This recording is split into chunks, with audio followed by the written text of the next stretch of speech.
That's the wrong one. There we go. Let me know when you're recording. Well, you are now. So, the star date is 7904. The Achilles, along with the House of Gitta fleet, are currently marooned near a binary star system and a essentially neutralized dimensional gate that the Iconians had. So now there's the problem of figuring out how to get home, because the reason they're marooned here is due to the amount of Nova Burst explosions that the Iconians used in the battle. Subspace here is basically wrecked, and warp travel is impossible into the star system. We catch up on the action. This is a 2-threat game, and we're going to catch up on the action. This is essentially the morning after the battle, so everyone's had a chance to kind of get their bearings. The ship is currently sitting in orbit of the one planet that's in the star system, and we're going to cut straight to engineering. And you're all dead. No, I'm just kidding. That already happened. It happened twice. No. Yeah. Put you on another layer.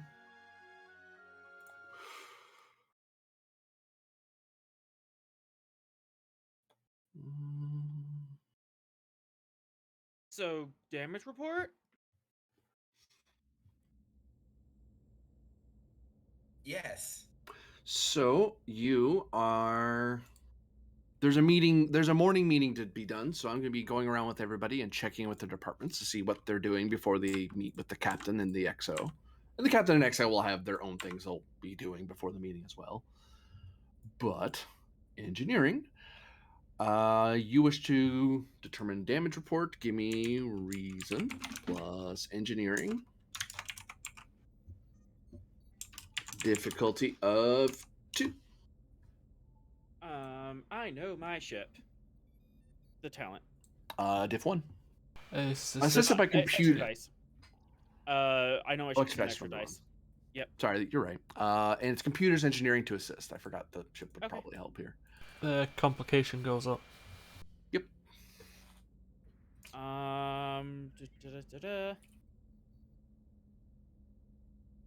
Could I possibly push the trait of fast thinker to counteract that at complication? I'm as an advantage. Thinking fast doesn't preclude your lack of experience with the tachyonic collider. Okay. All right, I'm not gonna push any traits then. Technical insight focus. Should clarify that. Yes, totally. And 2 threat for that sweet bold reroll, and let's bank that momentum. I said momentum. I'm gonna reroll that at complication. Squeeze. Very good. You gain a momentum. My earbuds hate you now. I hate you too. Let's be friends.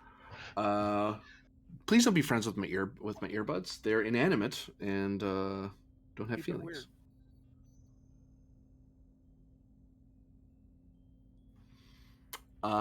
So according to the damage reports you're getting from the various operations department and engineers aboard the ship, your weapon systems and engine systems are impacted. So there's nothing is so damaged, and your structural integrity is impacted as well. Given the current repairs that people have been able to do over the night, as it were, like over the graveyard shift, is everything is, because it's just a minor action of just tell the computer to bypass certain parts of the system, but you do still have the problem of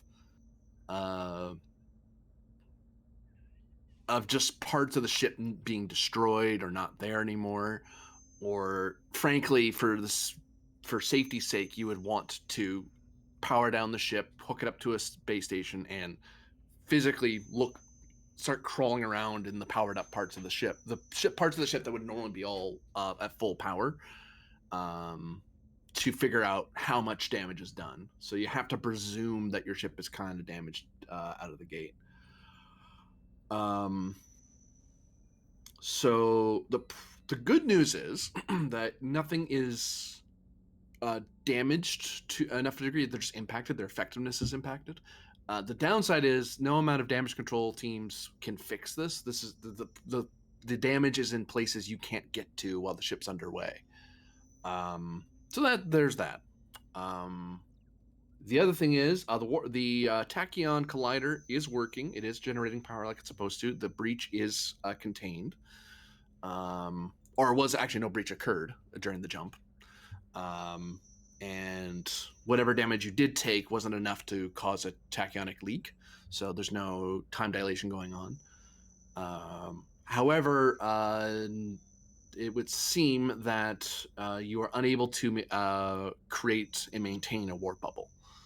Like, you can attempt to create a pocket in subspace to warp through, but it almost immediately the warp bubble collapses because there's just so much interference in the star system. But we determined that that's a failure of subspace, not a failure of our ship. Yeah, your ship's doing all the things it's supposed to do. It's doing what's designed to do.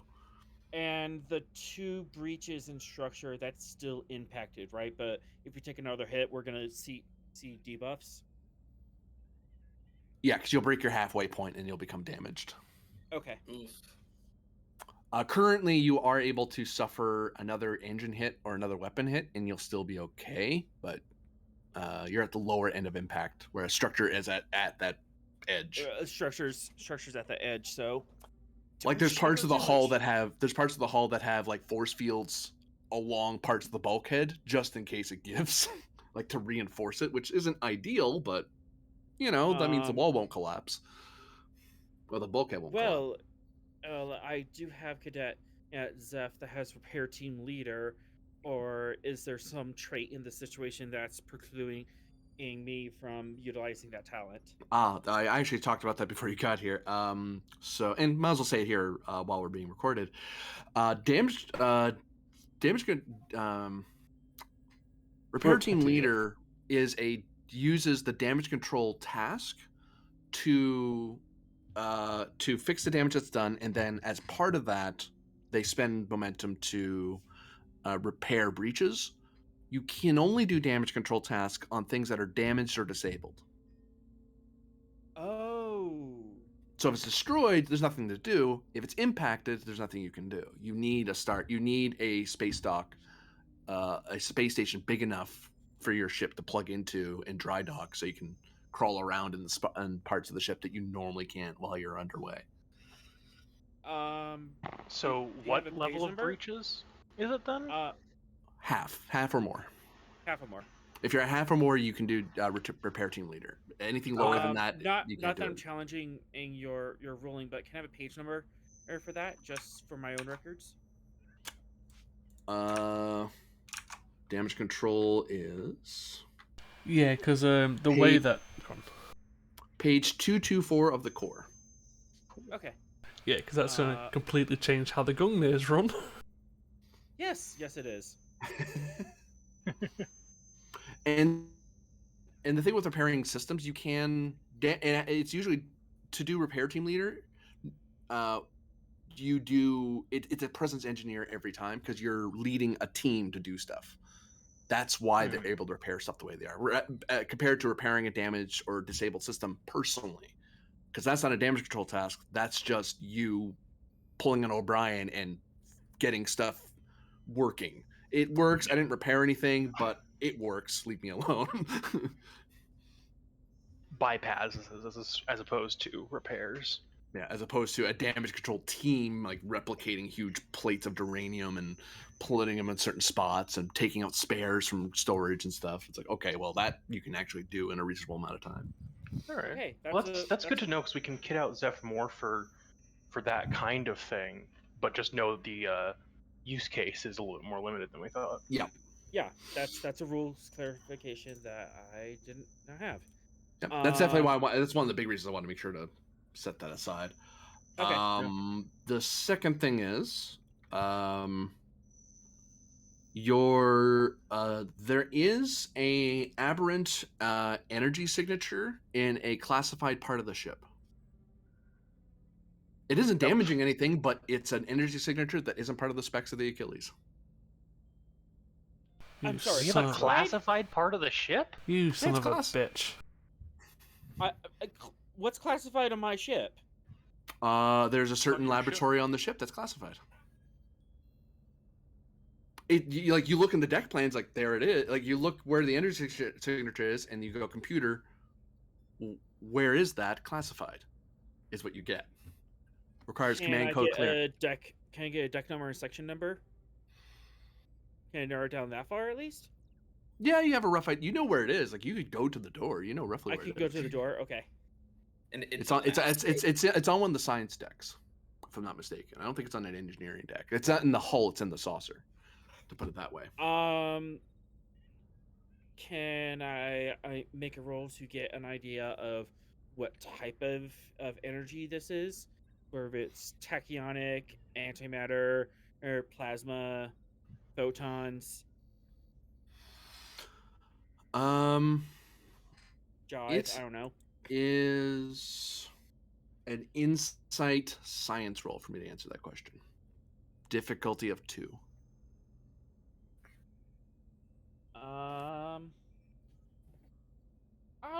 I'll take a swing at it just to have a preliminary report.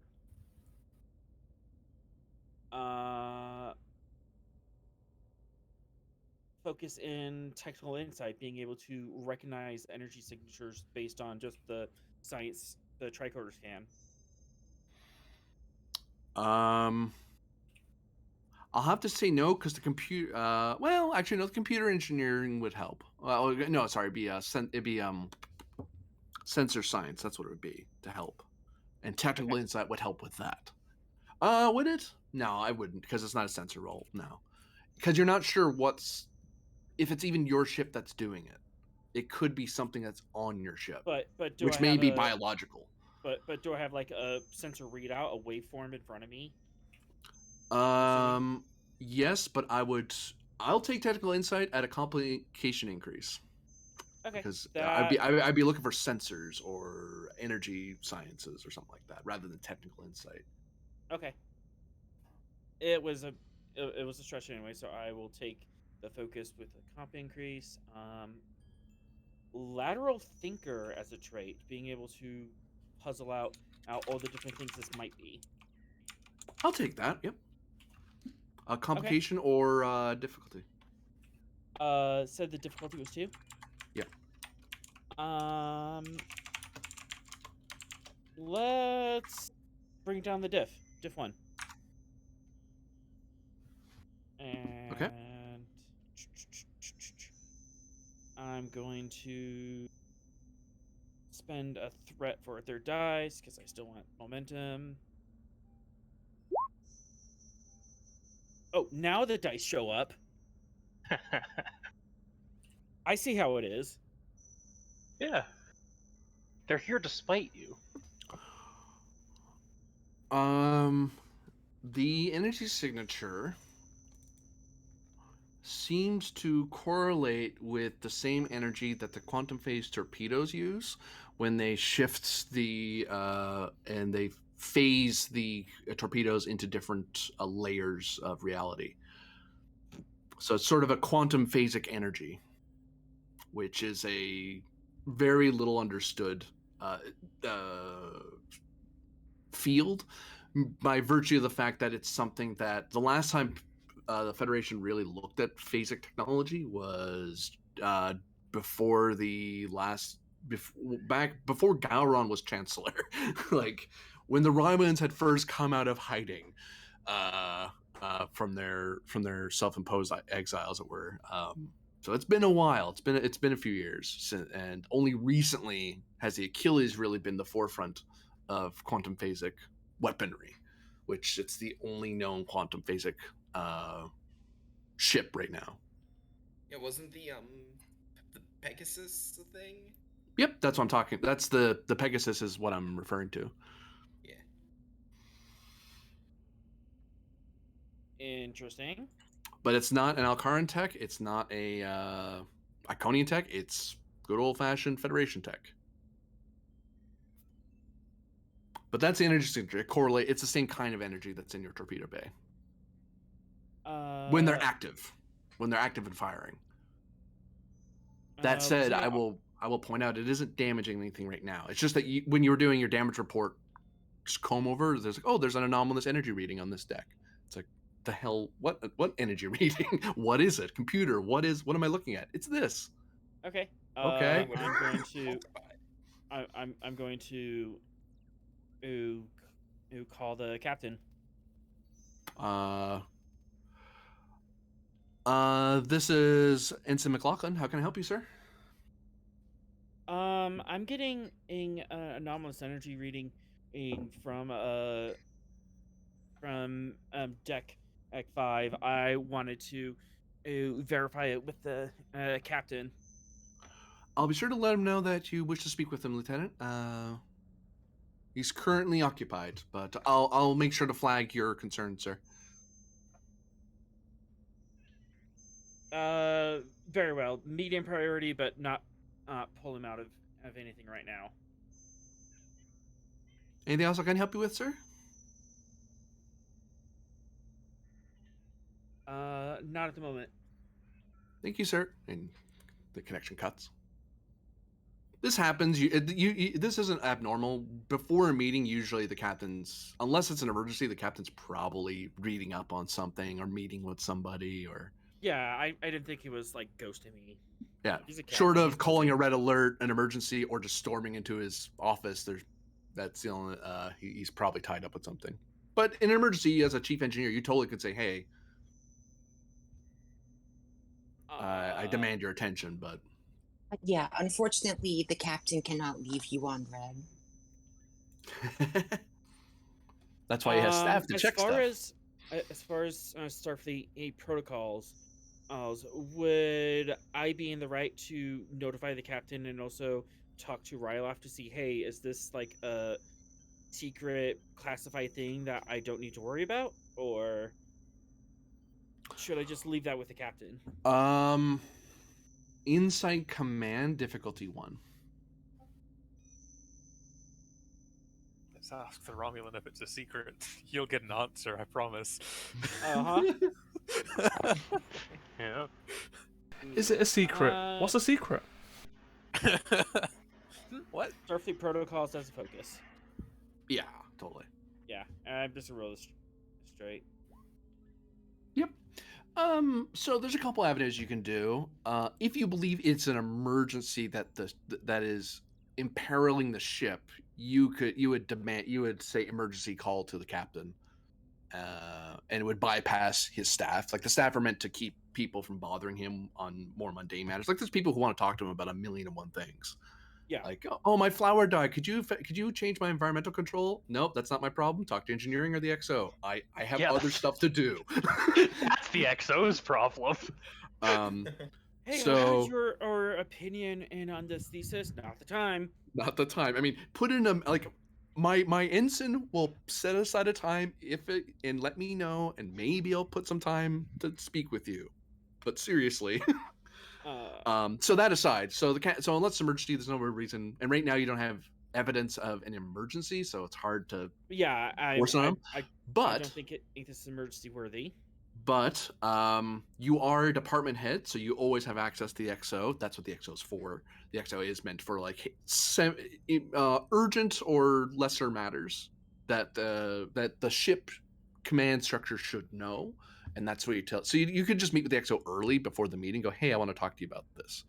If you believe it's a security matter, you would go to head of security. Go, hey, what do you think? Or if you're asking a scientific question, you can always go to the head of science. You can always go to the head of medicine. Well, not the doctor. The counselor's kind of become the de facto second in command of medicine right now, and the doctor seems to be up to her eyeballs all the time because the ship has so many injuries and illnesses that it's just insane.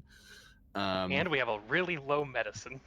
Yeah, and she only has the one office, so she has to see the entirety of the ship in a clinic, So, Um, but yeah, you can always meet with the department head and the X. If you think it's a ship-wide issue, you could always talk as a department head. You always can talk to the XO. Also, for The something XO can that totally tell you to was get marked as stuff, but that's command not. clearance, Yeah, especially if the it's a XO command has that thing, generally. Yeah. okay. In that case, I'm going to, given that information, I'm going to talk to Uthralic. Throlic, you hear your combat beep at you. But first, we check in with someone else in your scene. What? Wait, there's more. You're not in surgery right now. Tyra isn't here. You guys are here. Is she still on the ship? I think she is. She is, but she's not a medical officer. She just happened to be helping with something at that time. But she's still here. Roman's still here. I'm not complaining. I was just thinking, oh yeah, she is actually still here, isn't she? Yeah, no, we never dropped her off. So she's just kind of here like, oh my god, what the fuck is this? To be fair, we didn't have time to drop her off. No. Yeah, like where could we have left her? Oh no, I was saying we didn't. I wasn't saying, oh, we should have. I was saying, no, it didn't happen. She's still here. Just throw her in an escape pod and eject it and maroon her in the middle of nowhere in a Shackleton, next to a destroyed Iconian gate. In a different dimension. Yeah. 100 years ago. Sure. Actually, I'm not gonna book that. So, Aza. Yes. Given the events of a lot of the crew is very much they know what they need to know, but a full briefing of the current situation of the ship hasn't been disseminated clearly to everybody. And that's normal. That's what the morning briefing's for. That's where all the department heads have their big meeting and go, okay, where are we at? What are we telling the crew? So for now, the crew's trusting the crew morale's okay. Sure, there's some impacts in the system. Some people got hurt. But no one was killed. Nothing was blown up that you would miss, that sort of thing. However, being stuck 100 years in the past and basically marooned, that's just from your classes at the academy, or not, or even just your time with the Bajorans. People are going to take that pretty hard. So you need to that it's important that the command staff has a clear answer to tell them, or if they're not going to tell them, they need to tell them eventually. So for now, you don't have a morale drop because right now everyone's kind of on that, even though it's the morning after, everyone's on a high of, we beat the bad guys, we stopped the invasion, we saved the universe. Like, people are having a nice morning.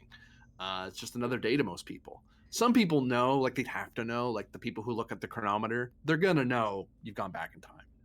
They're going to notice immediately. Some of the sensor people are going to know, but no one's going to have the full picture because that's what the command staff is for.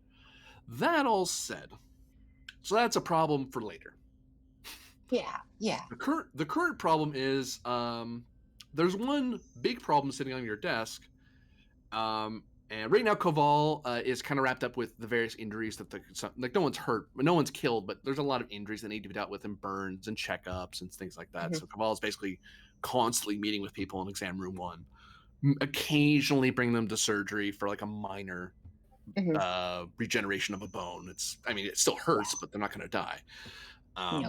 Crewman Johnson smashed his head on the bulkhead or whatever during the tussling. Yeah, it's like, that sucks. That's why the doctor's here. Counselor's like, well, until you have nightmares about it, there's not a whole lot I can do for you unless you want to. You develop a bulkhead phobia. Yeah. Okay.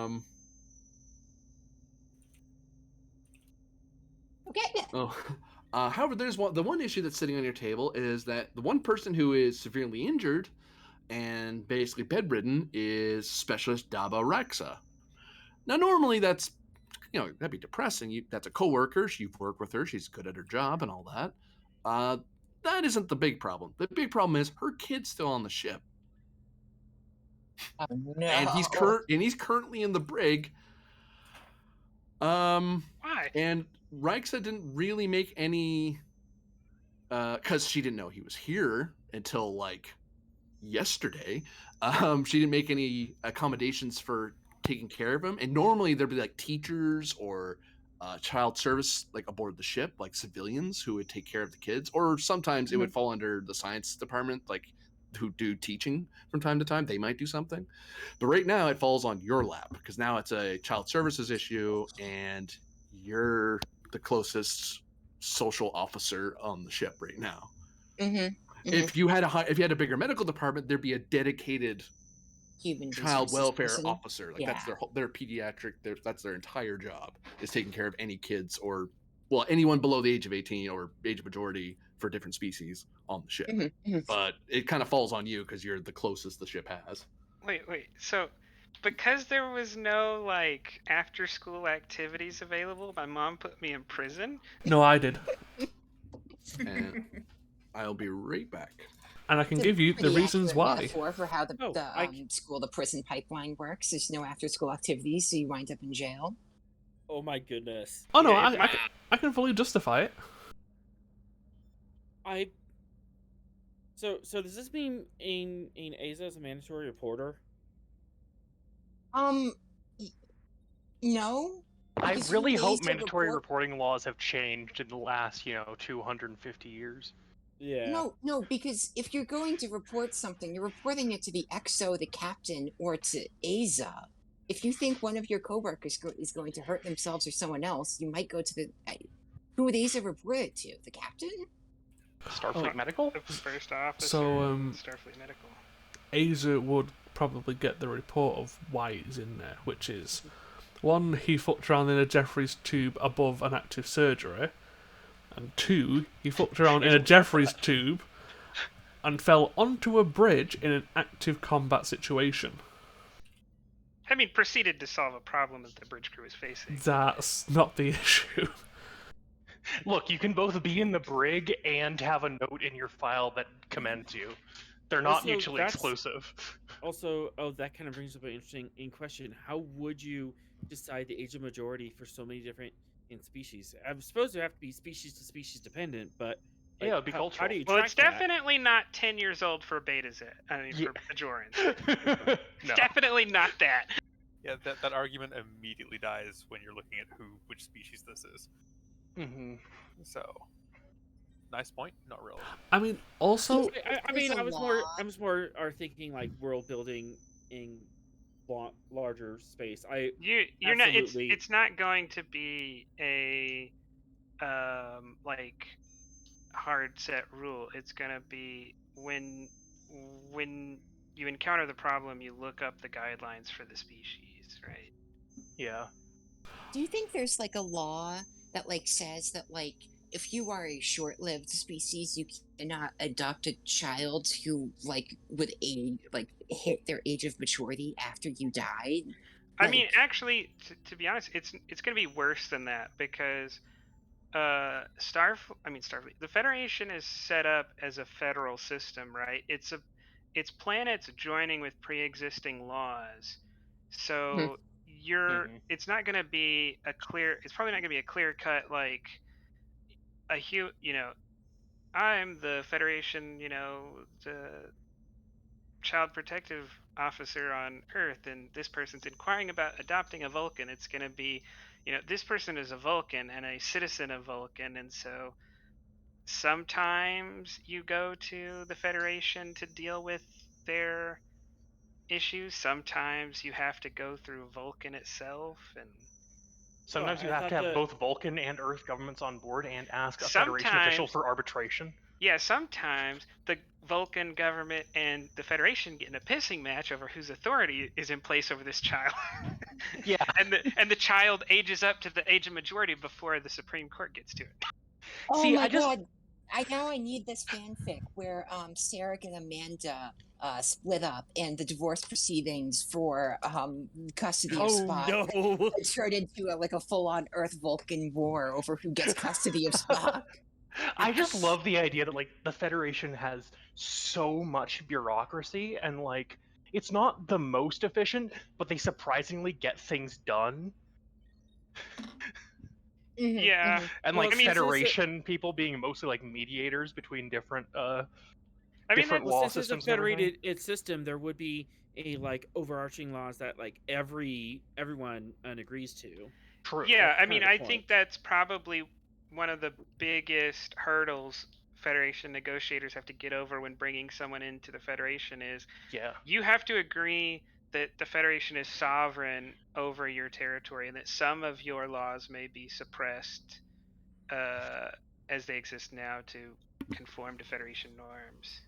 I am Yeah, back. but I expect like the Federation law list is a lot shorter, and there's a lot of things get managed Yeah, at it'll be planetary and like- system levels. It'll be like federal laws where there aren't a whole lot Yeah. of things that are federally illegal because they're expected to be illegal at the state or province level.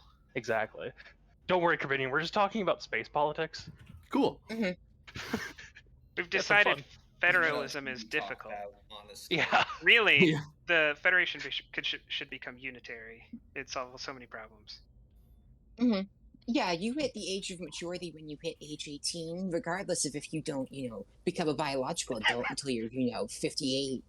I was about to say, there's going to be some species that our eggs don't hatch generally till 20 years, so that's a problem for us. That's why it's got to be like species or even cultural, because some cultures might Mhm. have the same biological makeup, but determine those ages at different points. The Vulcans on the northern half of the planet, it's 36. The Vulcans on the southern half of the planet, it's 42. Exactly. So, counselor. All right. Yeah. So I think the last thing was said was pointed out and correctly is that the mother didn't put him into the brig because she was injured. She was taking care of him, but she didn't have time to make other arrangements. So the captain, because he was on the bridge and you're under a red alert, it's like, well, he has to be put somewhere during a red alert.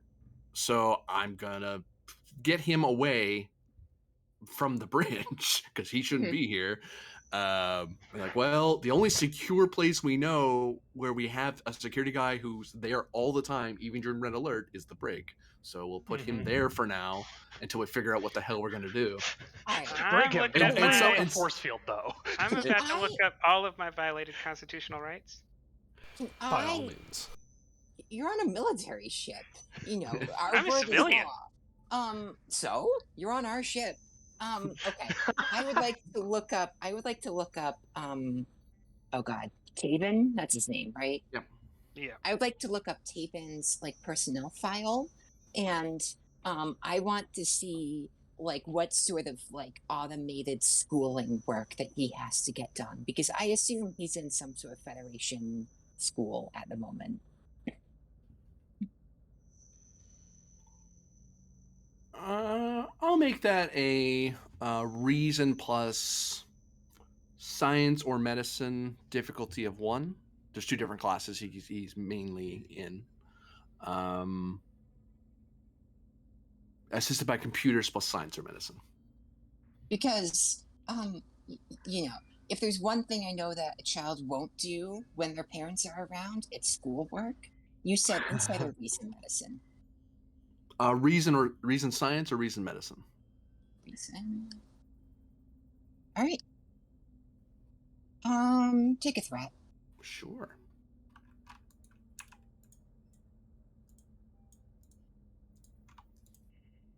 Hey, get a momentum out of it. You tell us, Deba, what's he working on that he needs? What does he need to catch up on, if anything? I would think his astronavigational and technical classes. He seems to be his lowest grades. His highest grades seem to be in science and medicine. He's actually doing better than most kids his age. Yeah. I mean, con could be multiple things, right? So yeah, it could be. I'm It could be thinking, law.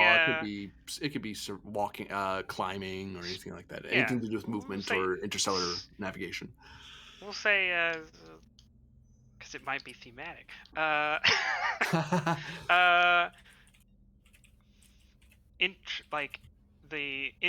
Basic intro to the history of Federation and its basic setup and spatial geometry. All right.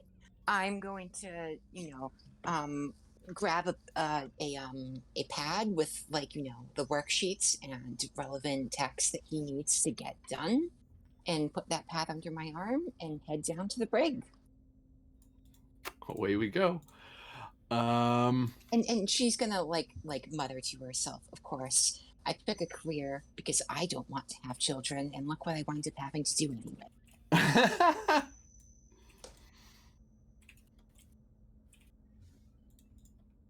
And we have a new scene as we cut to.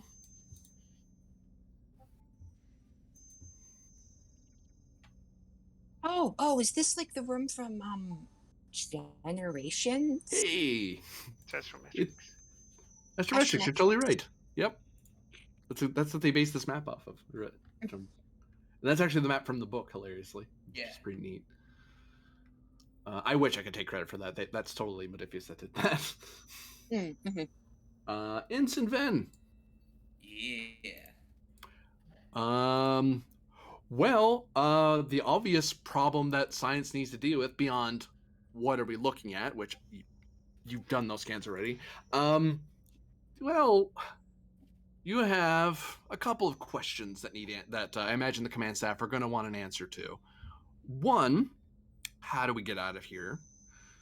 Two, what is going on around us? And three, are we where and when we actually think we are? Because you guys are, as far as the computer has told you from just straight up asking the AI, when is it? Where are we? Because anyone can do that. I as a random civvy could walk into a ship and ask the computer that. The computer can still be wrong. That's what Starfleet officers are for. So according to the computer's automated calculations, it is stardate 7904. According to the calculations, the quantum signature does not match the ships, so you're in a different quantum reality. And you know that the Klingon ships are the same as yours, and you are informed that the captain does not share your quantum signature of the ship. Oh. So, Ensign, what are you going to do before the meeting? Well, I think the most obvious question is, if our captain's quantum signature doesn't match ours, our own, and we're supposedly in a different quantum reality, does the captain's quantum signature match this new reality we are in, or are we dealing with a captain penned from a third quantum reality? Reason plus science. Difficulty of 2. Yeah. Sensors plus science. Actually, you're looking at a... I'll do that. Taking a momentum for a third die. I don't think I have a focus.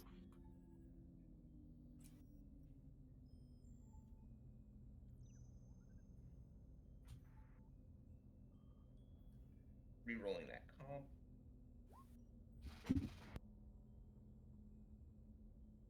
Okay, get the momentum back.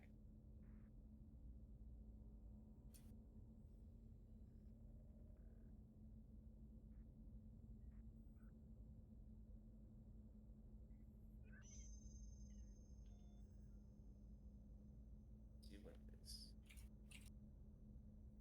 Okay. All right. Matches the reality that we are currently in.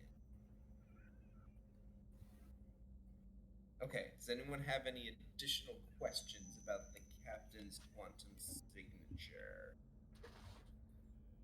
On a meta level, because he's currently alone. Yeah.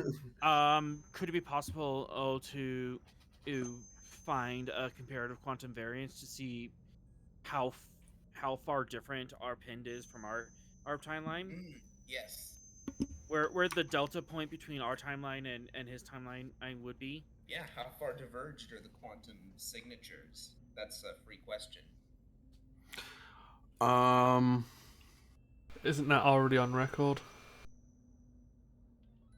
Well, he's asking for precise things, and I'm gonna have to hand you back that momentum, that free question. Sorry, because quantum signature only really tells you that his quantum spin number is different than your quantum spin number, and his number, the number of this this universe, this reality, and your reality are different numbers, because the quantum signature is a constant. The entire universe operates, say, on alpha spin, and he's on beta spin. And you're asking me how much beta spin is he compared to alpha spin? He's like, he's on beta spin. He's B, So not there's A. there's no comparative number whenever you make. Only because Starfleet hasn't mapped the various quantum realities. They're probably trying to. They've probably been trying to since since around the TNG era. But you're talking about countless possible realities. The one reality you know for sure he's not is Mirrorverse, because the Mirrorverse number is known. Like that would be like, you might say that's spin M. Well, you know what spin M is. There's no, and until you know what B, because you would go like, well, how far from A is B? It's like, well, you have to figure out what's different about B compared to A. So one divergence point between the two of them. There may be more.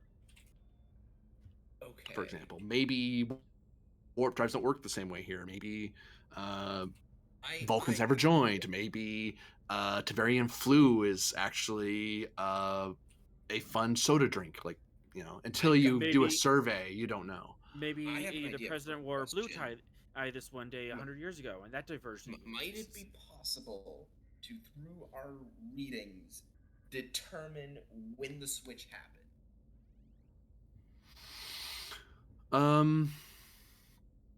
Based on, I don't know, quantum decay.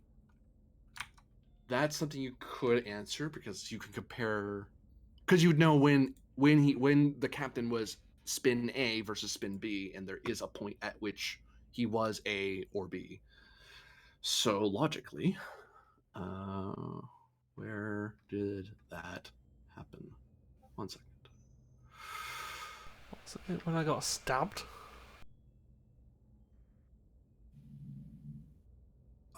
Yes. Asa, that's great.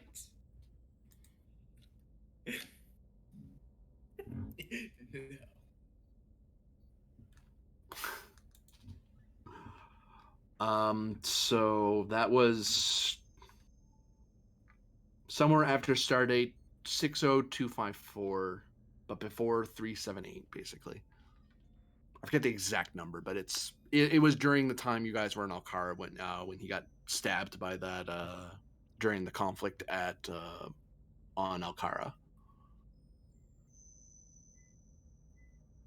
So it hasn't been our penned for a bit then. Yeah. You're looking at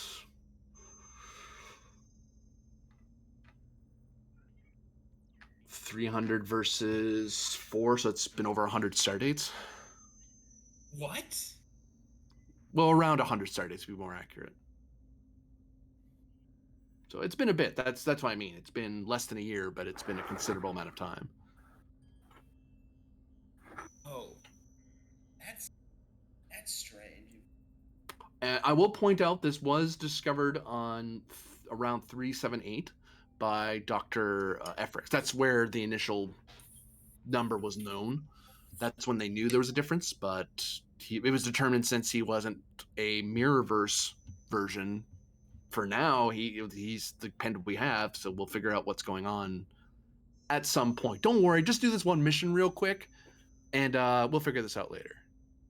Get back to me, and we'll talk about it. It was kind of the notes for Efrix, because, well, she had to do research and figure out how the hell he's here, why he's here, and what beta, because there could be a wider database at Memory Alpha that talks about beta spin verse, but your computer doesn't have that. And normally what you would do, you would just call through the Federation network and say, hey, our library doesn't have anything about the beta verse, as it were. So, hey, what does the Federation know? And it's like, well, you don't have that because you don't have access to the Memory Alpha database yet. Our understanding, though, is that this universe that we're now in, that matches the spin of our current captain, is that one where the Archon virus was successful and the Federation was essentially wiped out.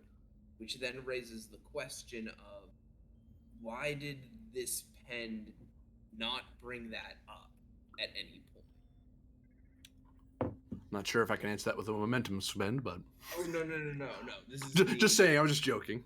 Oh I was like, no. This is me pondering out loud, like yeah. the questions raised by that information. His Finn ponders out loud, and some other random person's like, "Wait, what?" Say again. Okay, so that was one thing about the captain. What were the other assignments I was given? Second one is figuring out how to get out of here. If that's there is gonna any be way to do it. And the third thing was verifying your when and where you are. Okay, well, Because it's possible the computer's mistaken. yeah, well, It's it'd be a unlikely, bad but idea it's to try working out ways to get out of here if we don't know exactly when and where here is. So let's work on that.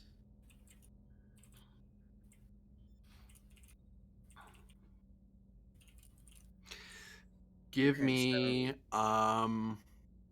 so reason plus science. Difficulty 2. Assisted by computers plus science.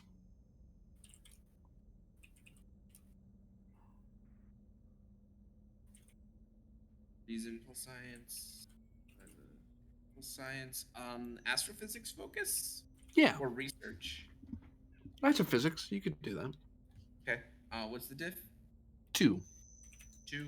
Spending a momentum for a third die, just so I have the reroll.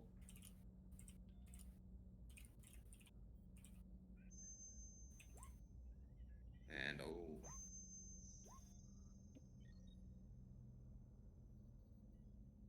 okie doke.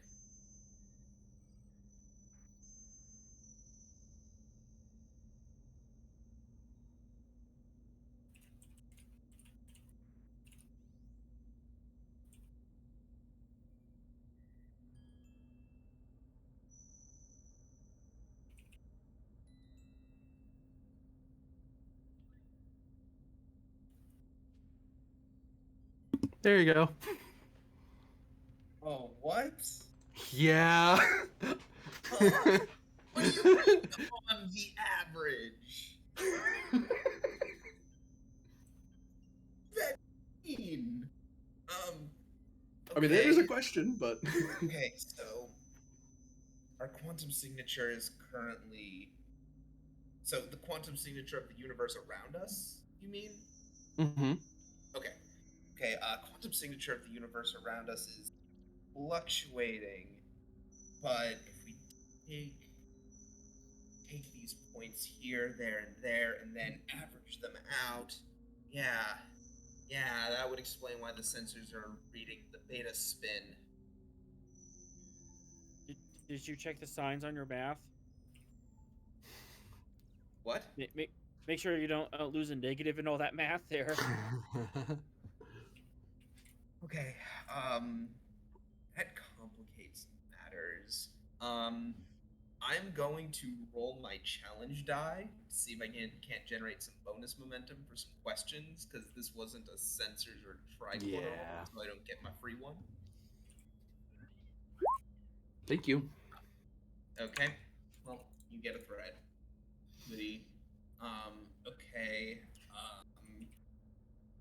In that case, my question is, presumably, if the quantum signature is fluctuating, it's fluctuating between multiple different realities, multiple different quantum states.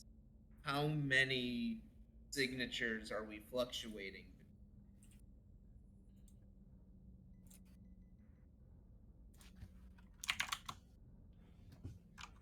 141? Affirmative, says the computer helpfully. Oh, God, okay. Your staff's not going to be happy. Is about that this. local? Or is that, like, galactic? So, no, so here's what's happening. Okay, this is... So, if I'm reading this correctly, the entire universe around us is currently fluctuating between 141 different quantum realities. But those realities taken on the average adds up to the beta spin Archon virus reality we're seeing. Is my understanding correct that what we're seeing is 141? So this Archon reality is actually the result of 141 different quantum universes being superimposed over each other.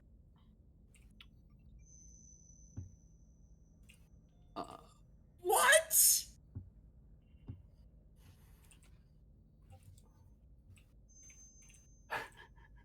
I'm loving these reactions. Yeah, I was about to say the same thing. This is fantastic. Any other readings Ben is doing before I cut to a new scene? Before he goes to the meeting? Let's see what's some momentum to clarify questions on that last one. Yeah, can I spend a momentum to basically clarify that I am indeed not tripping when I assume that this is a result of 141 quantum realities being superimposed over each other? Technically speaking, in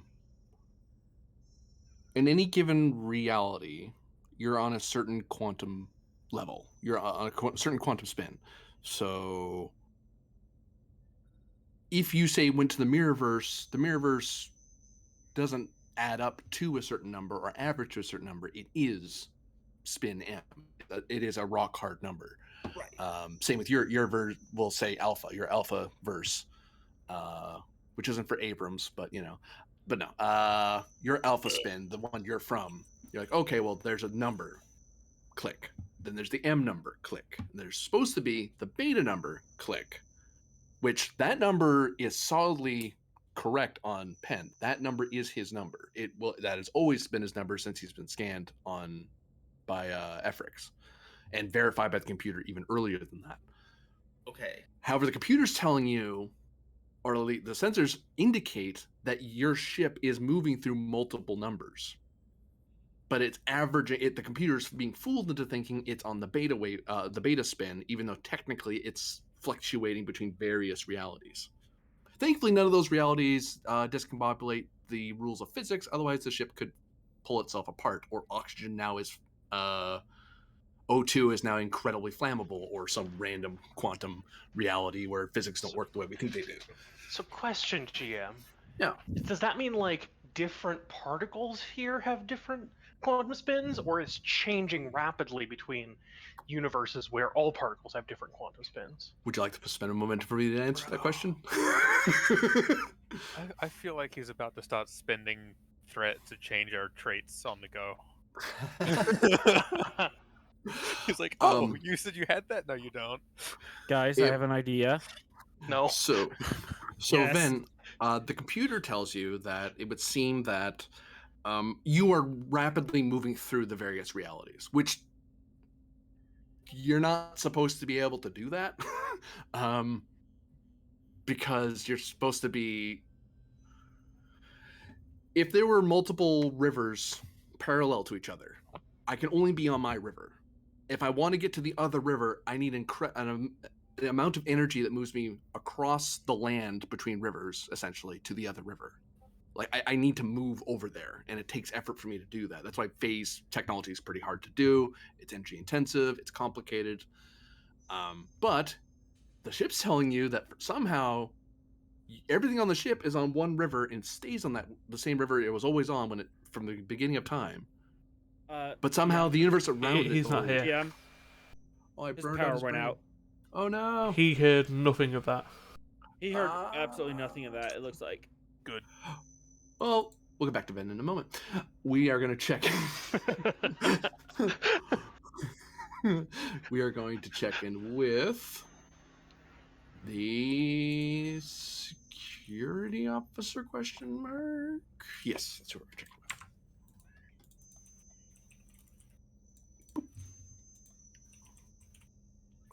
with. Ryloff. If you lose power too, I quit. New scene, by the way. Yeah. I've spent. Well, all right. Tactically speaking, the ship is you get an update similar to the engineering one, though it's more tactical in nature than what Arlen has. So the ship is serviceable; it can fight. That's good. Shields work. Torpedo room is intact. Phaser arrays and cannons. Is it phaser arrays and cannons? Am I full of crap? Yeah, we've got both. Yep. So phaser array and cannons both work. The launcher works. Tractor beam works. There were some injuries among the some of the crew, but it hasn't affected your tactical preparedness yet.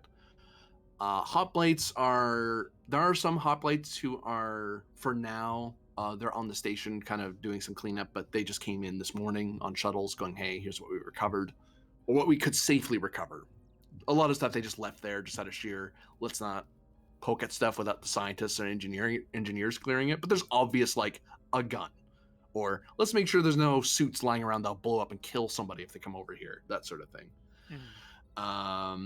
They've checked with the Klingons. The Klingons are doing their own planning right now. They have multiple breaches on their main ship. It is still in fighting shape, but they are down 2 ships in their main battle fleet, which is a problem for them. Which is a problem for you because they're the only support fleet you have right now. They're the only reinforcements you have. And they also, all their troop carriers are still in service, so that's good. I think the Klingons have, and correct me if I'm wrong, Winchester, we have there's 3 Klingon ships, the main Malk included, plus 1 Romulan warbird. I think. There's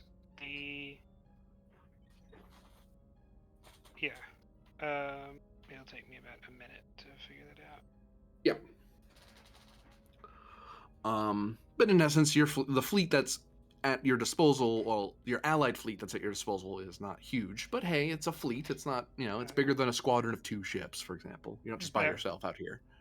That would be the house ship Maymok, the IKS Quiliu, the house ship Herknagij, the house ship Manga, the Ferengi trader, the Venter's Dream, and the house ship No, which is a Romulan warbird. Oh, and the IKS Torvak. So there's 4 supporting warships, 1 command ship, a Romulan warbird, and a Ferengi trader. So charming. 7 ships total, and that doesn't count the transports. Yeah, because the transports have they don't have weapons on the outside. They don't even have weapons. Yeah. They have a lot of weapons on the inside, including things as large as Type 4 phasers, but nothing on the outside. Why don't you strap some of those to the outside? Well, Type 3 phaser disruptors don't really do much to duranium hull plating. Type 4. I mean, Type 4s, though, because they have the heavy weapons trait. They could strap some of their artillery to the outside. Just get a heavy weapons... I mean, I guess you could jury-rig your Type 4s into a battery. It won't be useful to, against Starfleet warships or Klingon warships, but if you're being attacked by a couple of Nausicaan raiders, I'm sure you just send a squad of guys up on the top of the ship with the Starfleet equivalent of a heavy machine gun. I mean, you're basically making a point defense boat at that point. Yeah. It'd be amazing against fighters. So there's that. So that's the effectiveness of the Klingon side of things. You do get an alert that someone tried to look at a classified file when Lieutenant Arlen, who was looking into the crystal room, and the computer automatically stopped him. Mm-hmm. But you're alerted to that because it's a security alert. But he's a command officer. He's a department head, so it's not unusual for him to sometimes walk into a command wall, and you can see he's already trying to speak with the XO. So that's so far isn't your problem yet. Yeah, that's just the make a note that I've seen it because I need to do that. So then why did you ignore it? I didn't. I saw it. Don't worry about it. They brought things over. Yep, they brought a few.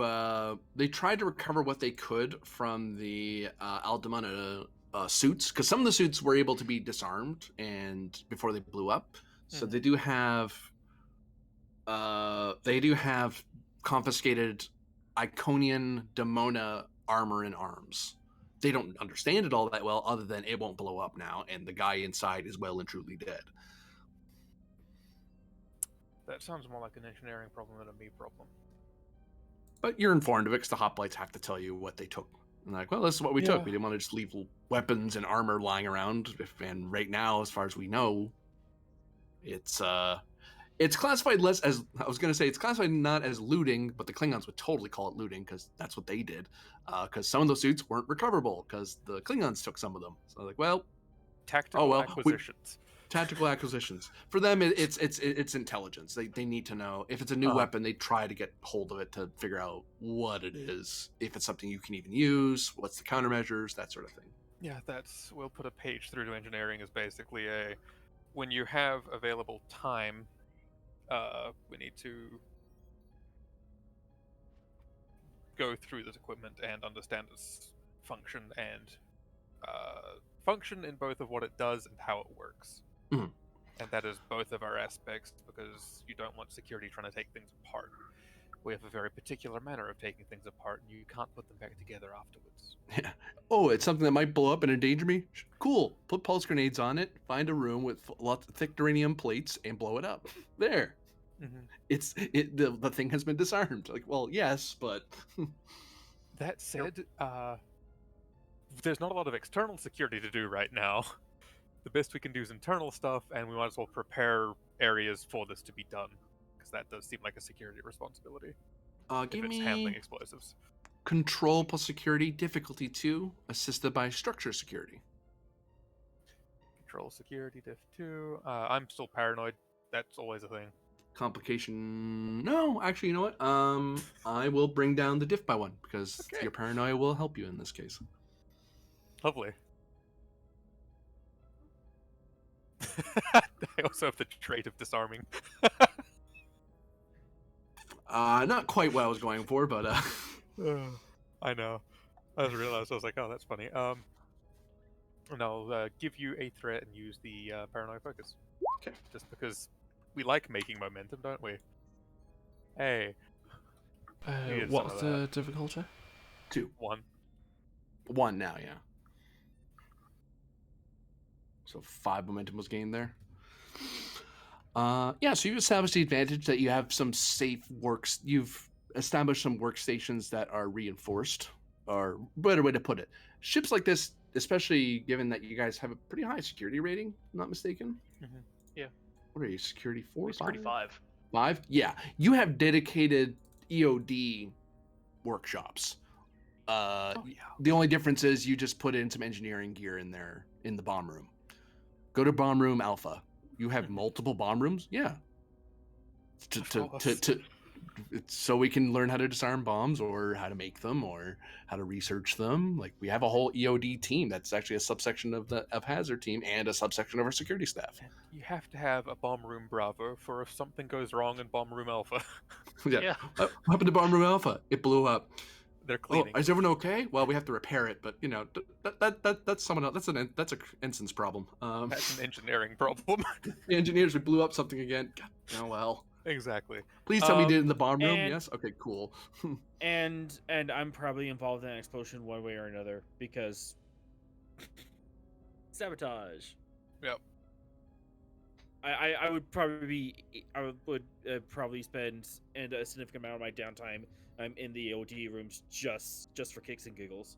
Yeah. And given our particular circumstance, we'll send a message request to our esteemed guest, that Alcaran fella. I forget his name. What is his name? Mercia. Yeah. If he would like to assist or provide insight on this endeavor. It's likely he already knows all the answers, but... For 2 momentum, you can make the advantage that he'll be, in any future bomb things, he'll be there. That's not really his... This isn't a bomb, it's the technology the weaponry. we're setting up the... Yeah. it's not his specialty, but it's like, you know about this more than we do. Yeah, exactly. You're like, hey, I know that's not your assignment, but do you mind doing us a favor? Yeah, sure, I can do that. Like, especially since you gave him such advanced knowledge, he's like, oh yeah, I'll keep some time open. Why not? Yeah. I'm curious too. Honestly, it's actually part of the response. It's like I'm actually curious too. Demona weaponry. That's one thing you get for free from that advantage is that Demona tech or Kara tech hasn't been around for them since the Iconian Empire stopped being a thing. Because they don't. By the time it got to your era, Alcaran and Aldemona technology had deviated so much from Iconian tech that it's not the same thing anymore. As much as Starfleet technology is not Vulcan technology anymore, it's now an amalgam of everyone's tech, and it's kind of its own thing now. And that's only within the last 200 years.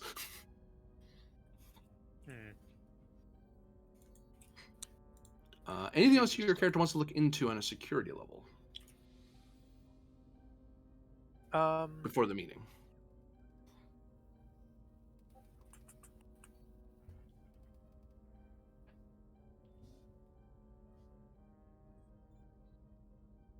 The only thing would be, and it's not even strictly security, it's more of a security passing the buck onto someone else, because that's what we have to do a lot of the time is we have a particularly stressful situation on our hands, and the protection of the entire ship is on the security department. That is our overall responsibility. Everyone else has something to focus on. That is their job. They've got engineering, their maintenance and repairs, or their scanning or their medical or whatever. Security just has to look out for protecting people, and they're presently under the situation of we have to be protecting them all the time right now because we're in an unknown.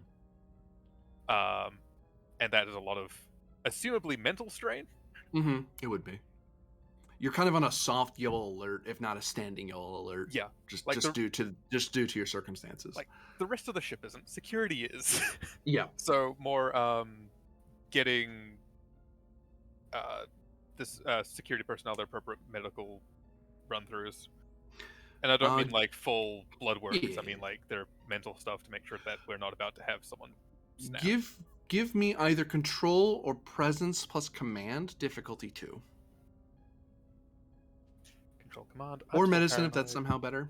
No, I'm still paranoid. Complication increase. Yeah, I figured.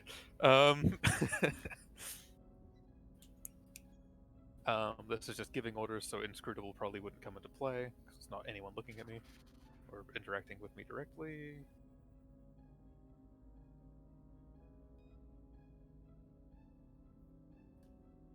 It's not. No. Okay.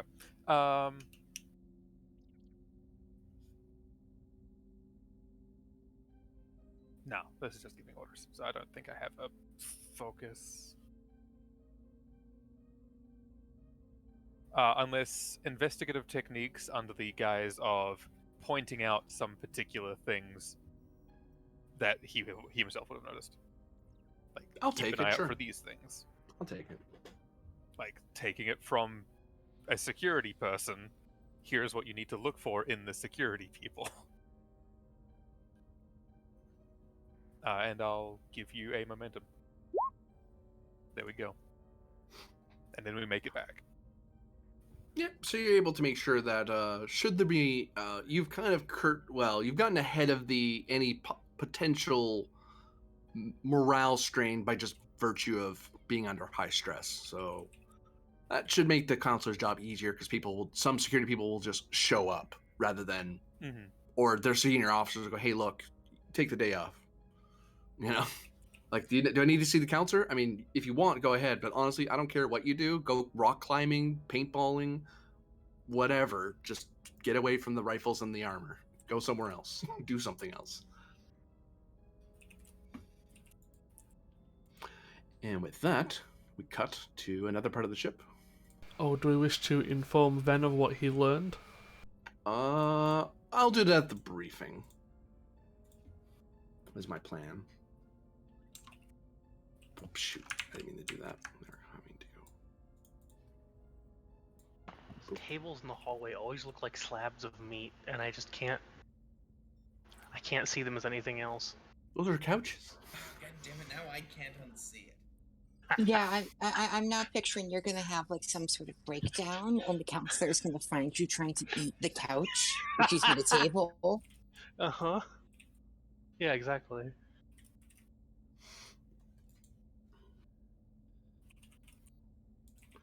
Commander Thralic. Oops, Rylef isn't here.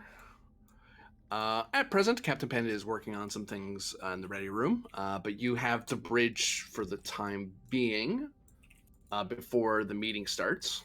It's early in the morning, so you're kind of overseeing the changeover from Delta Shift to Alpha Shift. And also, you have general command of the ship until such time that Pend either retakes it on the bridge or or you see him on the meeting floor. Is there? You get pinged by Lieutenant Arlen. Your comm badge beeps at you before you do anything. This is Thralic. Go ahead. Hello, Commander. I'm doing a sweep of the ship, and I'm getting an unusual energy reading from Deck 5, Section 12. I have a specific room number here, but I'm asking the computer, and it says that it's classified. Is this something I need to worry about, or can I safely ignore it and move on with my life? GM, what is the information I have on this? Pend, have you looped Thralic into that room? She was quite literally in there talking to a crystal. Yep. I just might not remember this. Player knowledge. All that. So there's a room that has a crystal that Pend's had. I think it was the same one he used for his pistol. long right, ago. yeah, that The one. crystal Cool. UESP that, yeah. Yeah, got it. I had to get my memory jog there. Yep. I will say it shouldn't be emitting a signature like that he can see. Because that's part of the reason that room exists, is to contain any errant energy it might give off. That's why you put it in a room like that. The fact that he's seeing it's concerning. I'm aware of the location you're asking about, Lieutenant. It shouldn't have come up on any of your internal scans, though. What sort of readings are you getting off it? I'm not entirely sure, but can I forward the sensor data I got to Thralic's chair? Yep, you totally can. Okay, it's here. So Thralic, you see the readout, and since it's already been done, you don't have to roll again. But it has the same signature that it would have if it's similar to the one when the quantum phasic torpedoes are launched and then the warhead turns on. That's the energy signature it's giving off. But it's not damaging anything. It's not blowing up. It's just incredibly. It's at a very energetic state, which it shouldn't be, because to make it energetic like that, you have to pour energy into it for it to react. Which that's a containment field, so it's not supposed to do that. Thank you for bringing this to my attention, Lieutenant.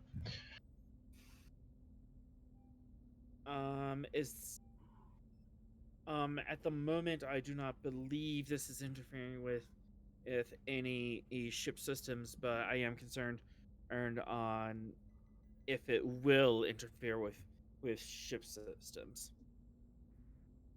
I'll make it a priority to conduct an analysis.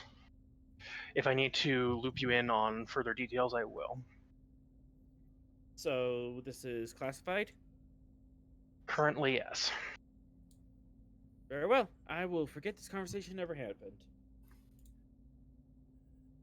It's not that classified, Lieutenant. That's worth pointing out, though. Yeah. that is a level of classification, you know? But I'm not going. But yeah, I just wanted to say I'm not going to worry about this. If you're not worried, I'm not worried. You're met with a moment of silence, and then Oh my god.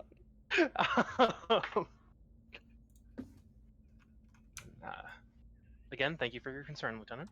Hopefully, we'll have the situation resolved within the day.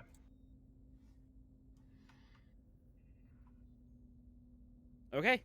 Arlen out. Cut comms. So, Commander, what are you up to before the meeting? What do you want to try? What do you want to try to do before the meeting starts? Well,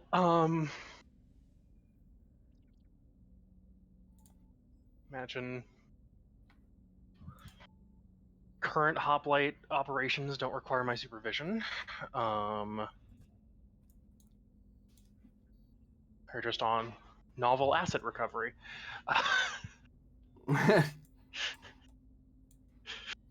So I'm gonna look into the energy emissions here in that room. See if it's any sort of communication attempt or anything. Reason engineering. Sorry, insight engine. No, reason or insight. I'll let you choose. Reason or insight engineering. Difficulty 2. Assisted by sensors engineering. Increased complication. Yo. Thanks, Tachyon Collider. I mean, it's a pretty good system. It is. Yeah, one of these days we're gonna have to use it to like purposefully overclock it so that we can time travel the long way. Yeah, I honestly did think about that. It's just like, subspace is inoperable. How long would that take to repair itself? Will it ever?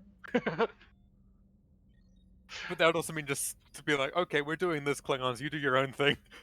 Yeah, no, it was very much like it was a fleeting thought because like, well, it doesn't really work. It's Klingons, but Well, if it was actually, just us, I would have suggested it. Hey, All we have to hey! do is get- Klingons can live for like 100 years. They're fine. They're fine. Yeah, Just they have can't us hang wait out. for 100 years. That's the problem. Yeah, they're No, not all we no. have to do is get back patient. to. All we have to do No, is no, get back no, to no, our- no, no, no, no, no, no, no.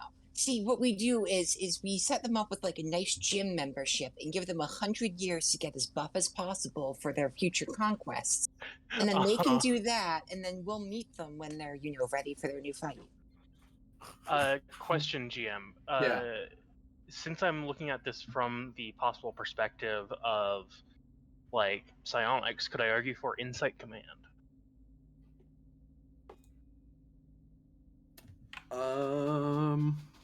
I hate to be there.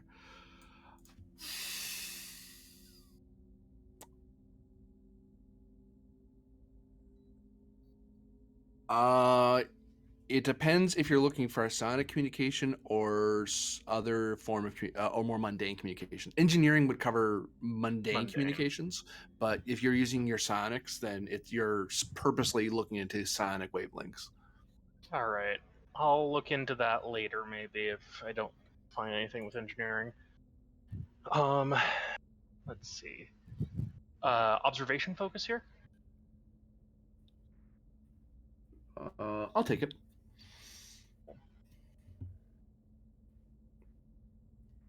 And don't think I have any traits that are firing. Yeah.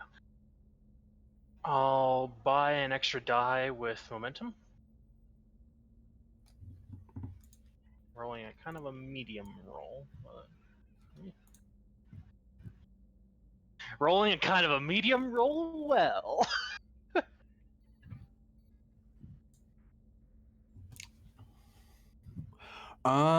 According to your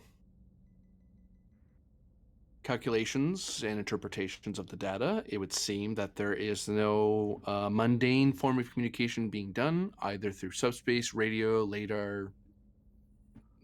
It's not talking. Nothing's talking to it. It's not talking to anything. Right. Well, gonna do that other roll then. see if there's any non-mundane communication. 'Cause that's my first thought about what could be happening.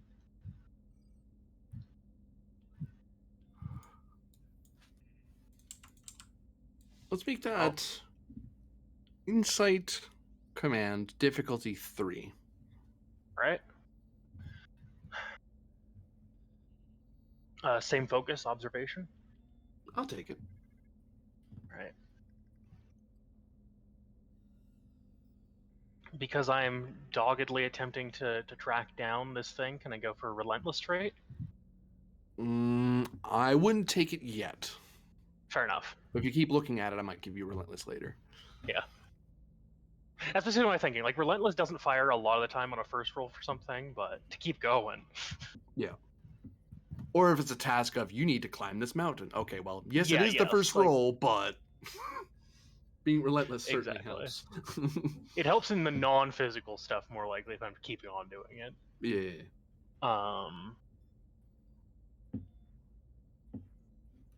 Okay, here's a trait that I might not know yet is firing in character, but calm in the storm if this has anything to do with the rapid fluctuations of quantum universes. Difficulties now too?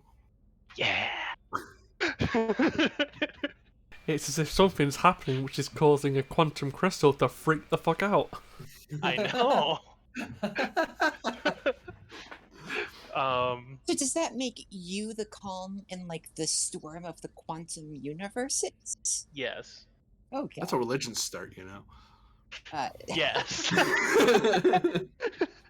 No further comment. I'll send A another new momentum threat for a to the third day. Church of Varder is the cult of Thralic. God, just call me God Emperor Thralic.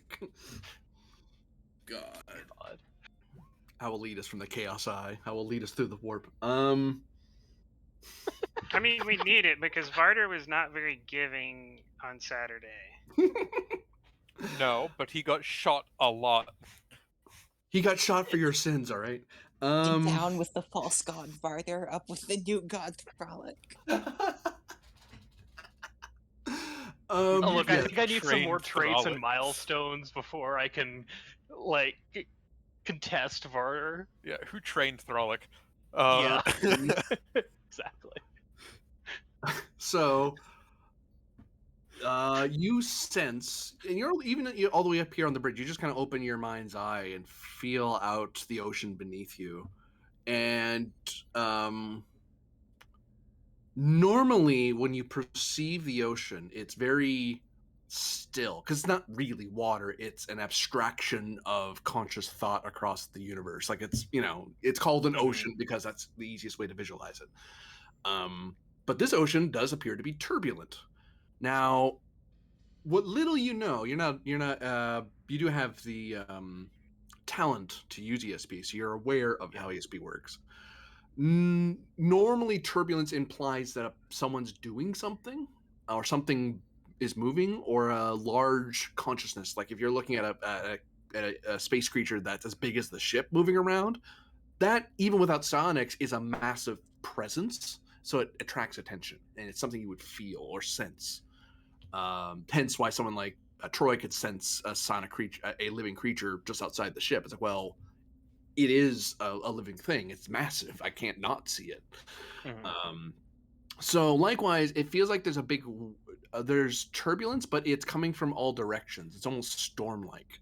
It's very chaotic and confusing, which if you didn't get the diff 3 or now diff 2 roll, I was going to do a hazard roll to you and hurt you, but you're able to maintain the calm in the storm, as it were, and keep yourself centered, because it isn't a physical ocean, it is a abstract conscious ocean. It responds to your thoughts.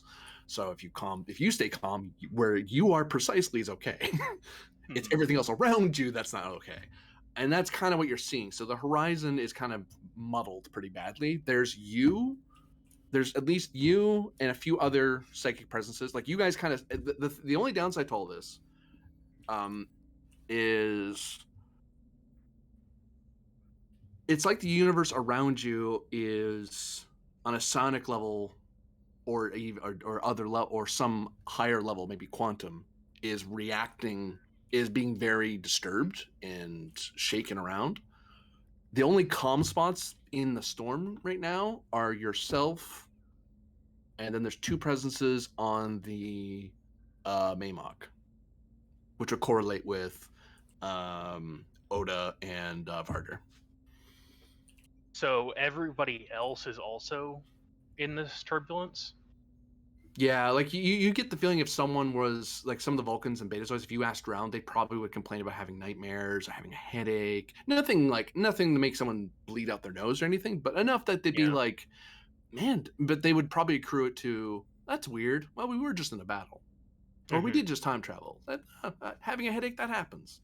Sometimes it happens to me. It's like, no. There's something that's making you have a bad headache that you don't know, and you don't Yeah. know what it is yet because you're in the turbulence. So to you, you're not seeing what's wrong yet, I'm unless gonna you're. pull up what like medical or complaint stuff I can access and see how much of that I'm seeing happen. It is endemic of your ship. It seems one of the things that your doctor is currently, and the reason why she won't be able to make the meeting is she is not only is she inundated with the kind of injuries that happen straight after a battle. That's normal. People get hurt, people get bunged around, that happens. But now there's an influx of people with headaches, losing sense of smell, feeling like the room is icy cold for some reason, like very weird symptoms. And actually, you're already seeing in the medical report, and it's in the medical report to you as the XO, sonic anomaly otherwise not identified. Like, the doctor knows it's sonic related, but she hasn't figured out what's causing it yet. But it doesn't seem to be infectious, like because she doesn't have the perspective you have. She doesn't know that it's. She can't perceive what you're perceiving because she's not An sonic. environmental effect, Yeah. but nobody can see the storm outside. Yeah. Got it. Yeah. To put it in like a Star Trek metaphor, it's like how like a exchange in pressure can like cause headaches or something. Yep. How weather changes affect mood. It's on that same vein, and the way her treatment is, she gives people a psilocybin suppressant, which is a way to make psionic people not feel as much psychic. It's like, okay, well, that's the easy. It's like, hooray, that means I don't have the headaches anymore. It's like, yeah, but all I've done is treat the symptom. I'm not sure what's causing this yet. Someone's having a problem with bright light. Put a blindfold on them. It's like, cool. You now aren't being blinded by bright light. Downside, you have shades on that basically blind you. So, one step at a time. I mean, on one hand, valid solution. People wear earplugs for a reason. Yep. Not a permanent one, though. And it's hard to see. I will say as well, it's hard to see how far this affects. Like, if it like this level of turbulence is, for lack of a better phrase, it's unnatural. It's unusual because even in normal space travel, it isn't this turbulent. So something actively is occurring, and the crystal is reacting to that. So, like, its fluctuations of energy are, it's acting. It's almost like it's storing energy from the fluctuations on that layer. All right, is that dangerous? You would require a scientific method to figure that out because this is incredibly unusual. All right. I think because of her tactical background, Felix is also going to try and figure out if this has anything to do with the Nova Burst activity, destabilizing of subspace. Like if this might be localized or if this is farther reaching. Hard to say. You'd need to move. You'd have to check. You'd have to verify against a different part of space to see if it's widespread or if it's just this local area. Because as far as that perception through like the Psionic Ocean stuff, you could give me a threat for ESP.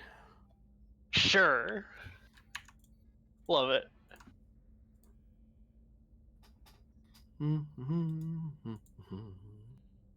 I always love going down this train because it never gets me any information that I can actionably use. Just things that make me ask more questions. But it's always fun. No, it's always important to gain new contextual information. Exactly.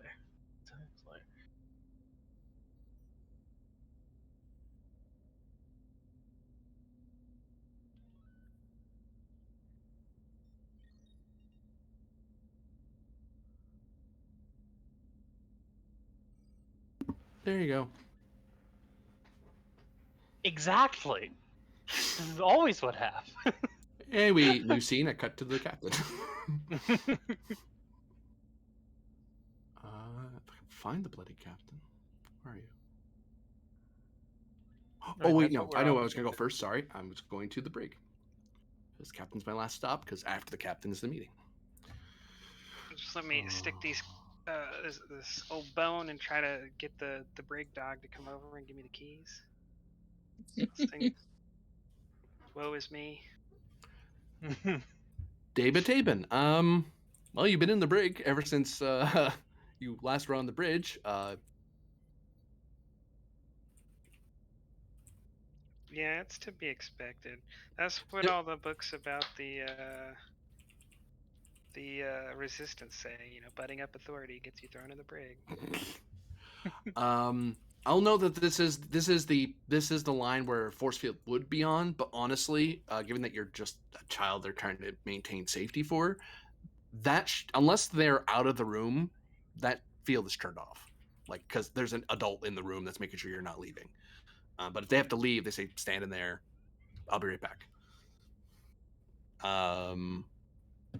You're probably like waking up unless your character's an early riser. I imagine this is morning time for you and you have breakfast right now.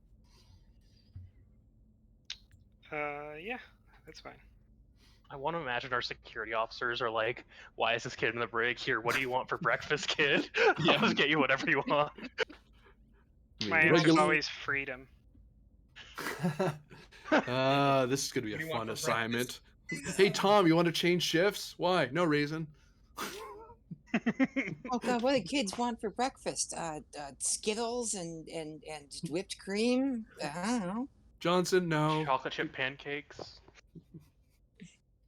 You can see All why right. security might have Right. alerted the counselor about this. Like, hey, let's loop in whoever that is. Okay. It's like, did the captain just forget? Okay. I think at this point, unless you're going to do something, Tapin, I think Asa can knock on the door. I was waiting for this to happen. Okay. All right. Then Asa will tap the key on the door. The door opens. Oh. I will step in and just kind of nod to the officer in the corner and then say, Tabin, it's nice to see you again. While your mother is recovering. Did anyone tell me about that?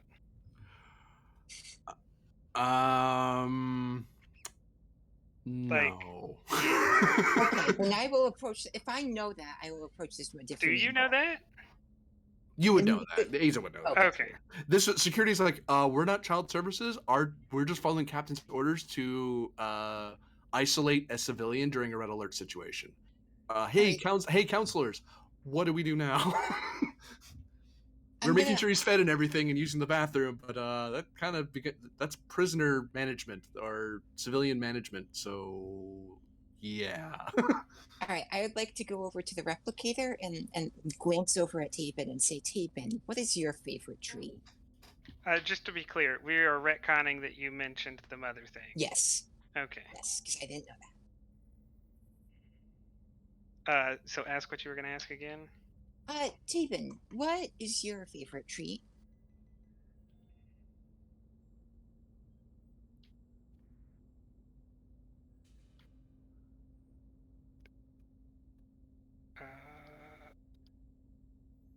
I have no idea. I can't think of anything suitably Bajoran. Are you thinking savory or sweet? Because I know I've played Bajoran characters like this before. Savory probably. Hasperat.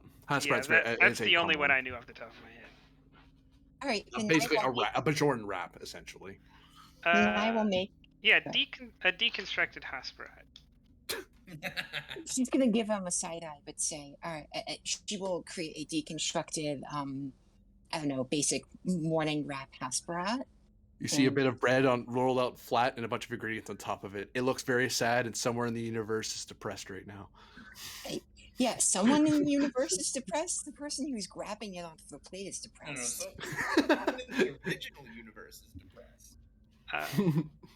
I will walk over to the bench and I want to sit next to him and offer him the plate.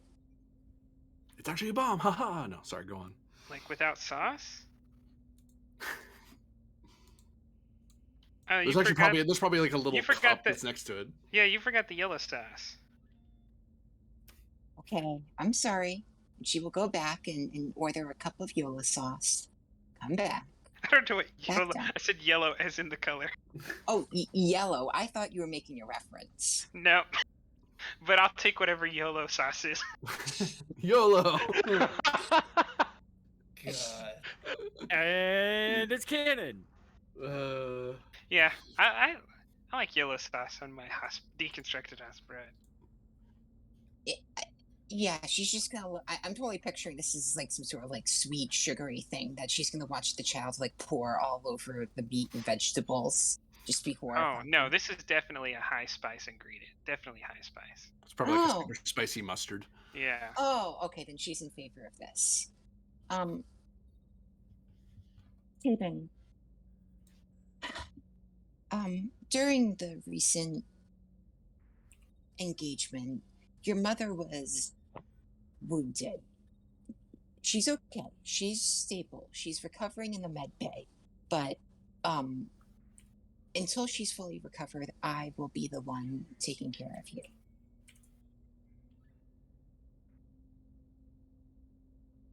I don't think I'm equipped to handle this. It's not what he says, but I'm gonna go with stunned shock and an inability to process. As the expression you get.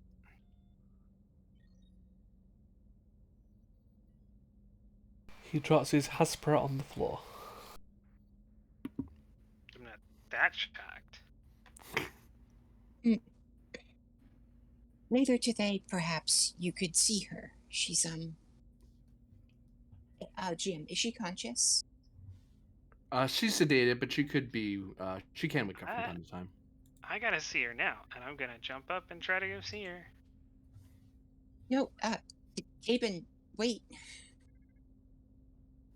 The door doesn't open. I curse the door. Security officer kind of he makes no move to get in his way or anything because that's not his job. He's just making sure, like, unless you're fighting each other, security isn't getting involved.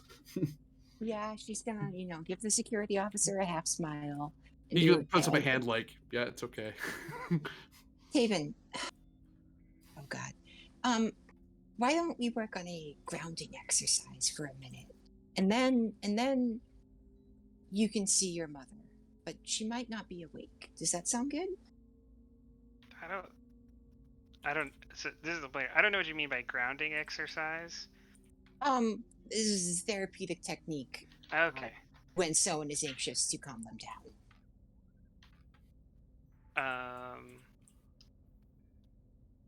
I don't want to do that. I want to go see Mother.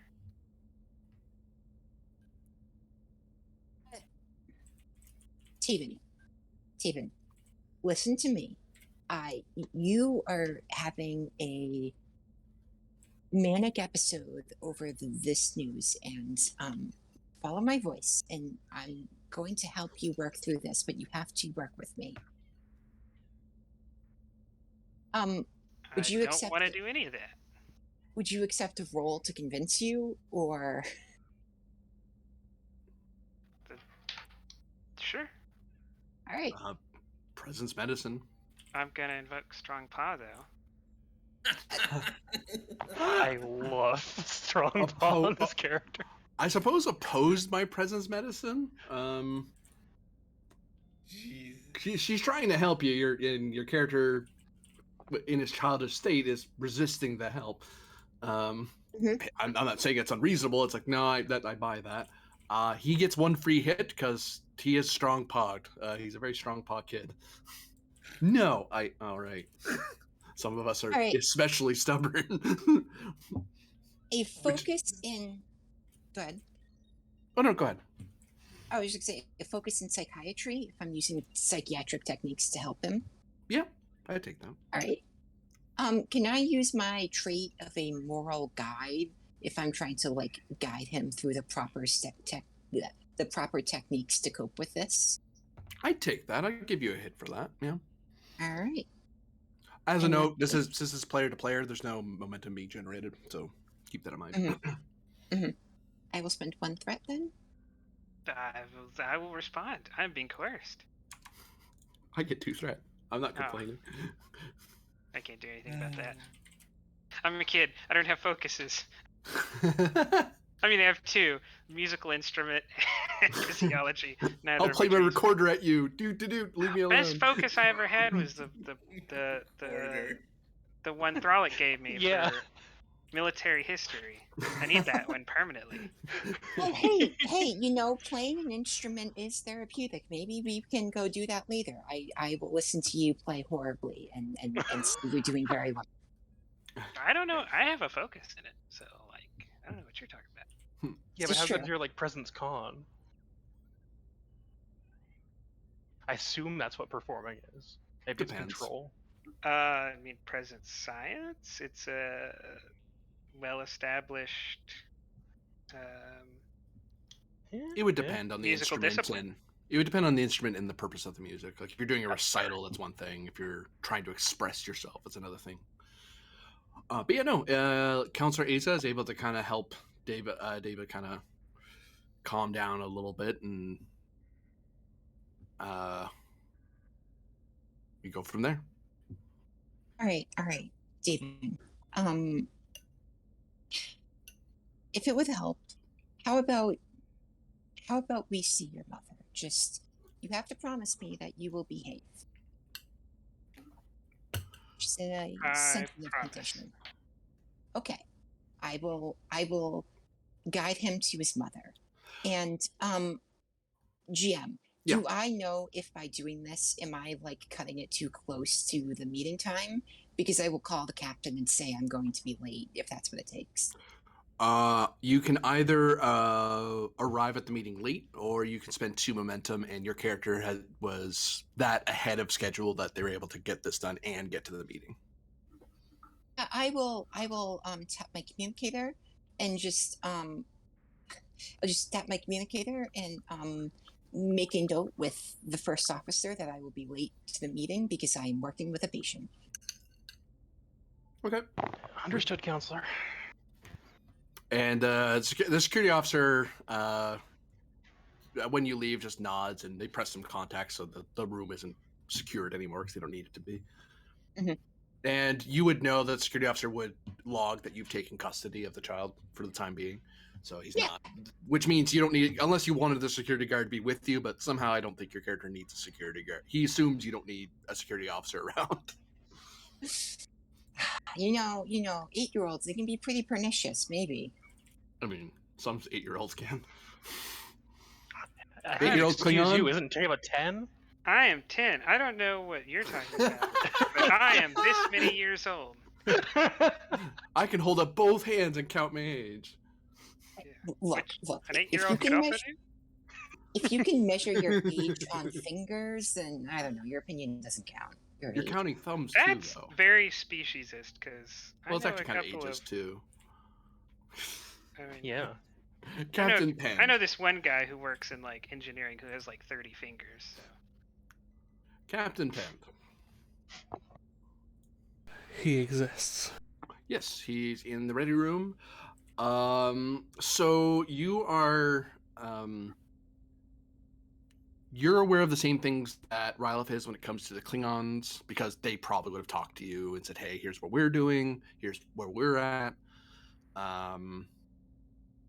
And at present, they're having a war meeting roughly the same time you're having your morning briefing. So what the Klingons are going to do is unknown, because they don't know what they're doing yet either, because they were doing looting reports and battle reports, and they're having the same issues you are, and worse yet, they actually lost quite a few troops, so they have to reorganize themselves a bit. So they're not having a great day. They won the battle, which hooray, but a lot of Klingons got to go to Stovacor in a hurry, so That kind of screws with logistics a little bit. But is there anything Captain Penn wishes to work on a personal or professional level before the meeting? Professionally, unless something's been given to him, then no. Okay. Has anything been given to him? One of your command aides, Ensign McLaughlin, lets you know that Lieutenant Arlen tried to speak with you about the classified energy signature. I think Arlen, I don't think you're having that meeting with the captain. I think you didn't ask for it. Correct? No. Oh, I just asked to talk with him about this issue if at his earliest convenience. Yeah. So the ensign's just wondering if when you want to schedule that meeting. Okay. Well, I'll just do it at the meeting. At the morning briefing. Yeah. Yeah, because it'll probably get brought up there. Yeah. And Ensign McLaughlin goes, okay, and he locks that in his file. There's a bunch of other minor things that your character would worry about, but those are the boring parts of being a captain. It's like, hey, this person needs this done. This person needs approval for that. This person's up for promotion. In your opinion, they're not ready yet. Sorry, try again next month. Lots of little things. There's nothing on the ship that's critical in your imminent need, unless it's something one of your senior staff gives. Oh, you are informed by security. Sorry, this is something you definitely would be told. Counselor Asa has taken custody of the child Deba, and he's no longer in the brig. Yeah, that's fine. Again, if she loses a child, she's in trouble. Yep. You get a report from Mercia that their presence can be at the morning briefing if you want. They're volunteering to show up, but if you don't want them to be there, this is a Starfleet vessel, not an Alcaran vessel, so they can't demand to be there. But he's letting you know he's willing to show up if you want him there. Yeah, they're more than welcome to turn up to meetings. Okay. Just in general. Yeah. Well, he lets you know that it's in Alcaran etiquette. It's if you insist you should show up, it sounds rude. But if you ask someone to show up, then if you can help, you should. If that's the case, I'll just give him permission that if they just want to turn up to senior staff meetings, just turn up. Okay. Mercia will take that into advisement. He'll show up for this meeting, definitely, though, given the current circumstances of the ship. Yeah. Because he is in as much trouble as the rest of you are. He's still on this ship. I think I'll actually get some of the pre-wedding stuff done.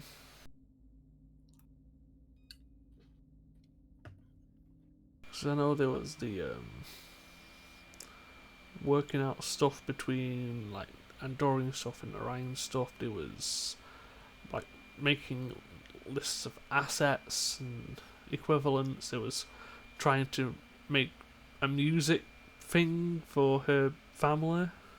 Give me control or presence command or con difficulty 2.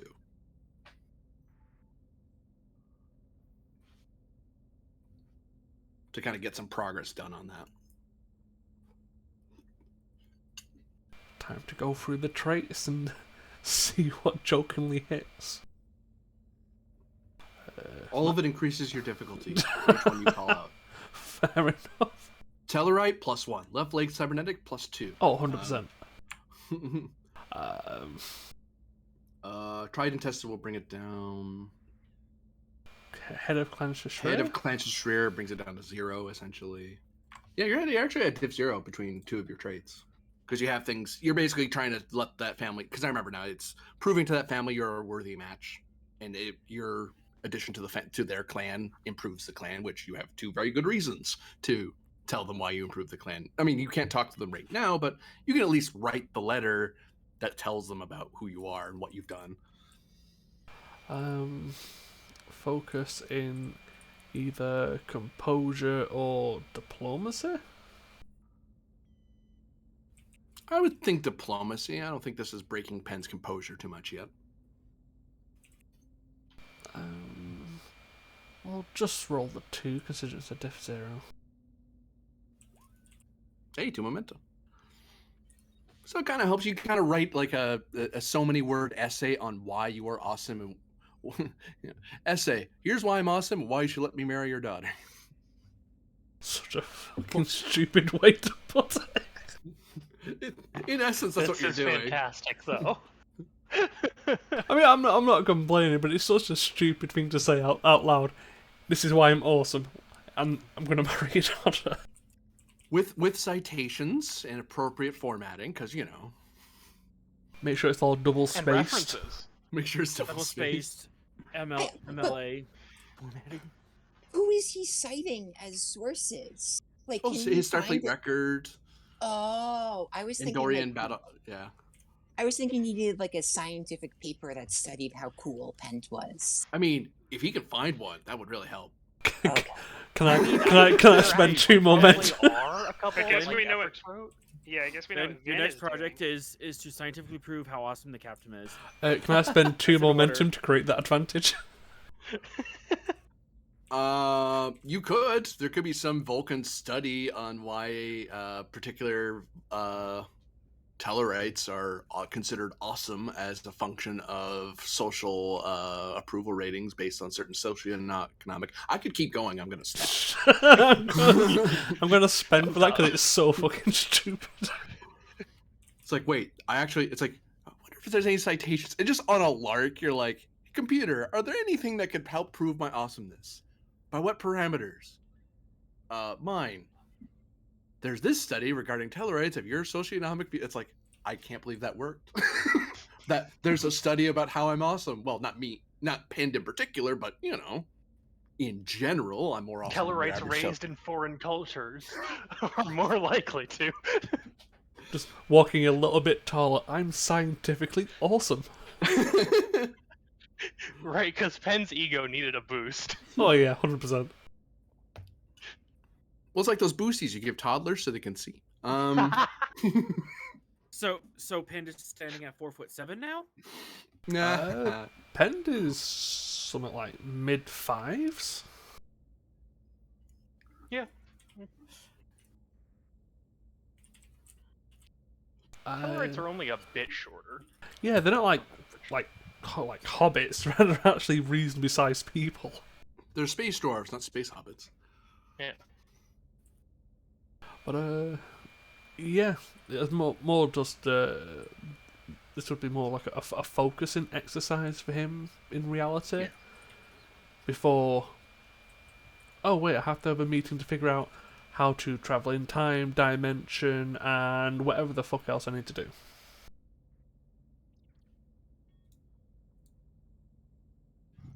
So looking for my cavalcade. Oh, there you are. Boop. Boop. Boop.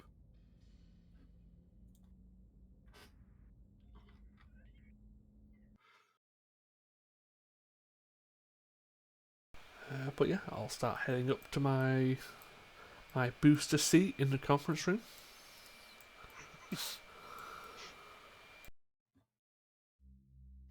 All right, so people start filing into the conference room.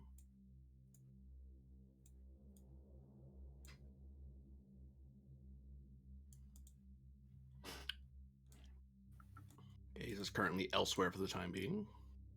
Ta-da. Oh God, I was gonna activate Specialist Deba to serve as my substitute, but she's incapacitated. So I guess Cadet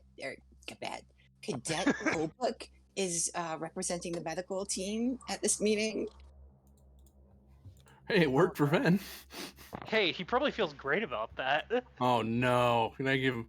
Yes, finally, I get to go to a meeting. Like, oh God, Koba.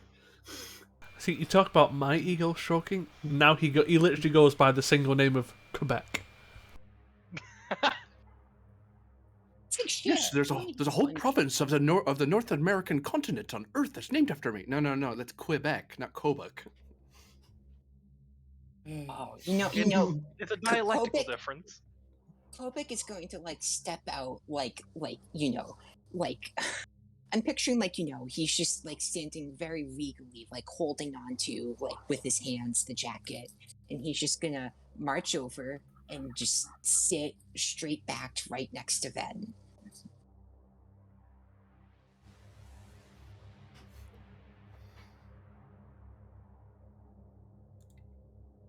He's like, I'm an ambassador of the Benzite population in Starfleet. No, you're a cadet. Now sit down and shut up.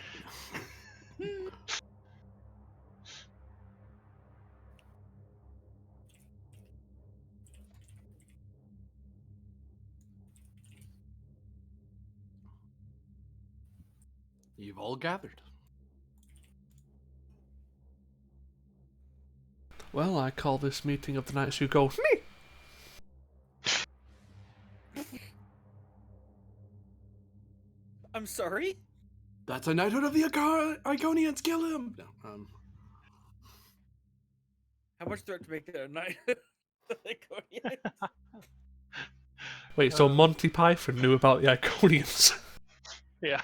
explains so much. Think of all this, the weird imagery they put up. That's just the Iconians trying to brainwash us. You see. Well, he's not the Messiah. He's a naughty boy.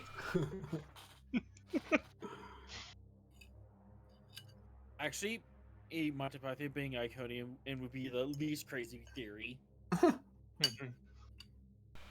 Well, considering the last little while has been, let's say, busy, as a coverall word, what's our current standing on trying to fix our current situation? Well, things are in a rather odd place. I've managed to work out exactly where we are, kind of. Okay, so this is gonna take some explaining, but we're kind of in multiple realities at once. Oh, that explains it. I'm sorry, what? Explains what? One of my points I needed to bring up. Continue, Ensign. I do not understand. How could we be in more than one dimension at a time? Well, that's sort of the odd thing. Originally, I thought that we were in one universe specifically, but we appear to be fluctuating between multiple universes, all of which are averaging out to create the quantum signature that we thought we were seeing, and the one of which you, Captain, are currently existing on. Yes, I know I don't have the quote unquote, and he gives the air quotes, your quantum signature. Right. The difference is your quantum signature isn't the result of some weird quantum overlap averaging, it's just your signal. Yeah, I already know, so do the Federation, so do the Alcarans and the Aldemona. It's when I got stabbed on the planet. Yes, right. My point is that I had to make sure that it wasn't this weird overlap thing. I had to make sure everyone knew that. So you're saying the Because- total of spin and reverse spin of this quantum universe is matching that in aggregate? Not this one and that one. This one and that one and that one and that one for about 141 separate quantum realities. Right. It sounds like we're in the middle of a dimensional crash, says Mercia. Which is strange, because if that were the case, I won't get into the specifics of it, because it's beyond me, to be honest with you, but a dimensional crash is similar to when you have a matter-antimatter bleak. When dimensional travel doesn't work properly, you essentially fold in on yourself and are annihilated. Although technically that's not what happens, but in essence, that's what happens. But what puzzles me, Ensign, is that you're saying the ship and all of us in here, we're not fluctuating, Correct. but the universe around us is. Yes. That I don't understand, because there should be I'm not sure how we're protecting ourselves from dimensional collapse. That's what I have to work out. I get the distinct impression that if I can work that out, I might be able to figure out a way to transport us back. What does that mean about this region of space, though? I do not understand. If I'm sorry. It's Uh, okay. If we are not transitioning universes, but the universes are moving around us, how could we travel back to our original plane of reality? That's what I'm working on. And you said this is all quantum based, correct? Correct. You're just gonna look at Thrella and just like tilt your head like.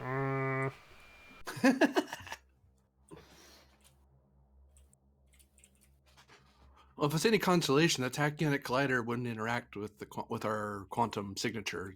It interacts with our chronological signature, our temporal signature. Which, Speaking of which, I had another thought about that.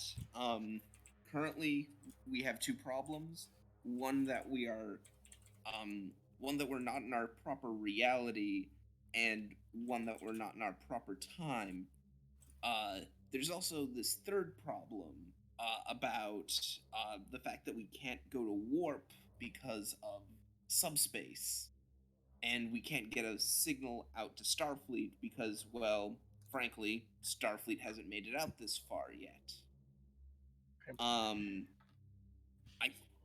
I have a possible line of thinking that might be able to help with one and a half of those issues. Oh, Cadet Ven, if there's nothing you are, if there, if there's anything you are good at, Ven, it is thinking.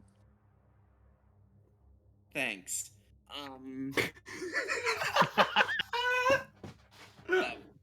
But Serene, you're probably not going to like it. what's that? Well, to get back to our own time, and he looks back to Pend and Frolic and said, we're gonna have to wait.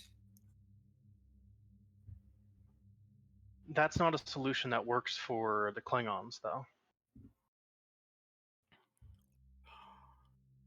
Well, actually, says Mercia, Maybe if they're What do close you mean enough, by they'd be in the wait? radius. we What can. are you meaning by wait? I think the ensign is implying we cause a tachyonic leak and intentionally dilate through time, speed up the speed we move through time relative to the universe around us. Which through the tachyonic collider you can essentially travel very quickly forward in time. Now we.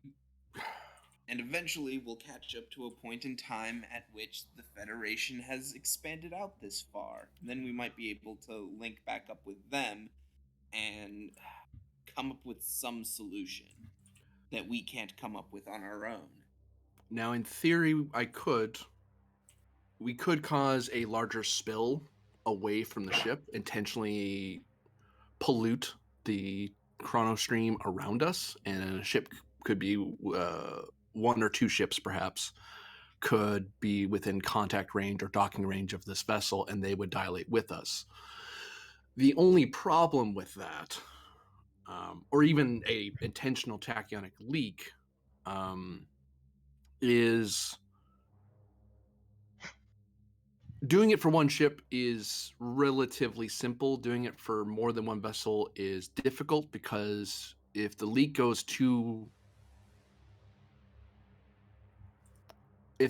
on for relatively too long or too big, we risk not having a runaway tachyonic collision, at which point time just continues to dilate even if we contain, because we're sitting in a pocket of time dilation.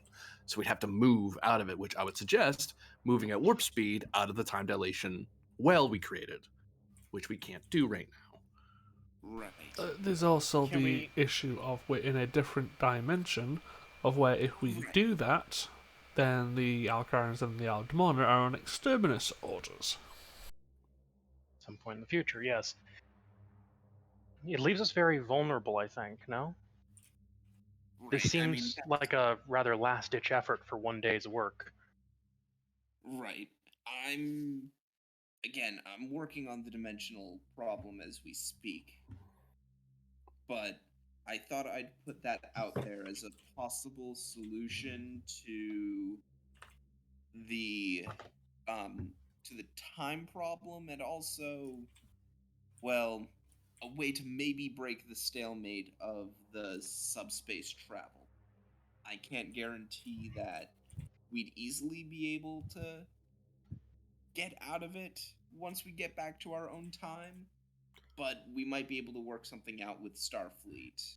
Well, technically speaking, if we move forward, say, 60 years, we would have to be here for at least 9 years, just sitting still.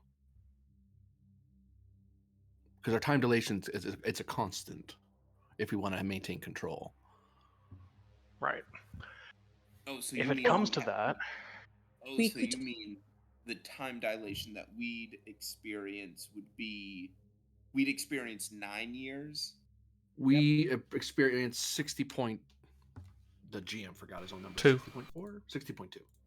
So all time is increased by 60.2. So for every single year, sorry, I got that wrong. It'd be just 1 year. That's bad. Never mind. He would get it right. The GM screwed up. For 1 year, you would go forward 60.2 years.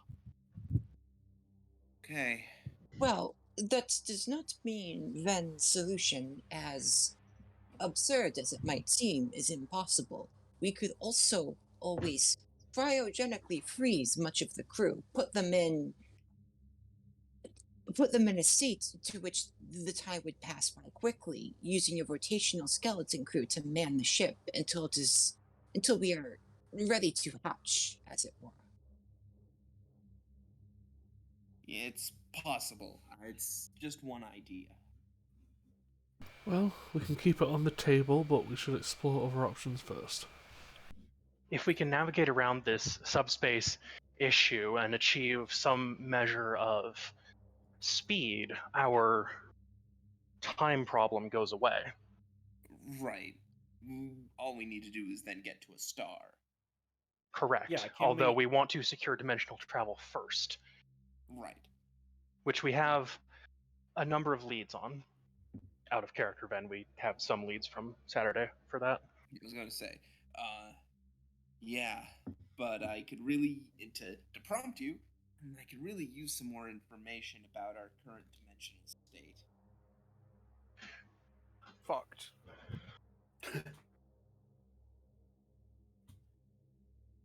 We locked out the Iconian multidimensional gateway system by putting it into a time loop.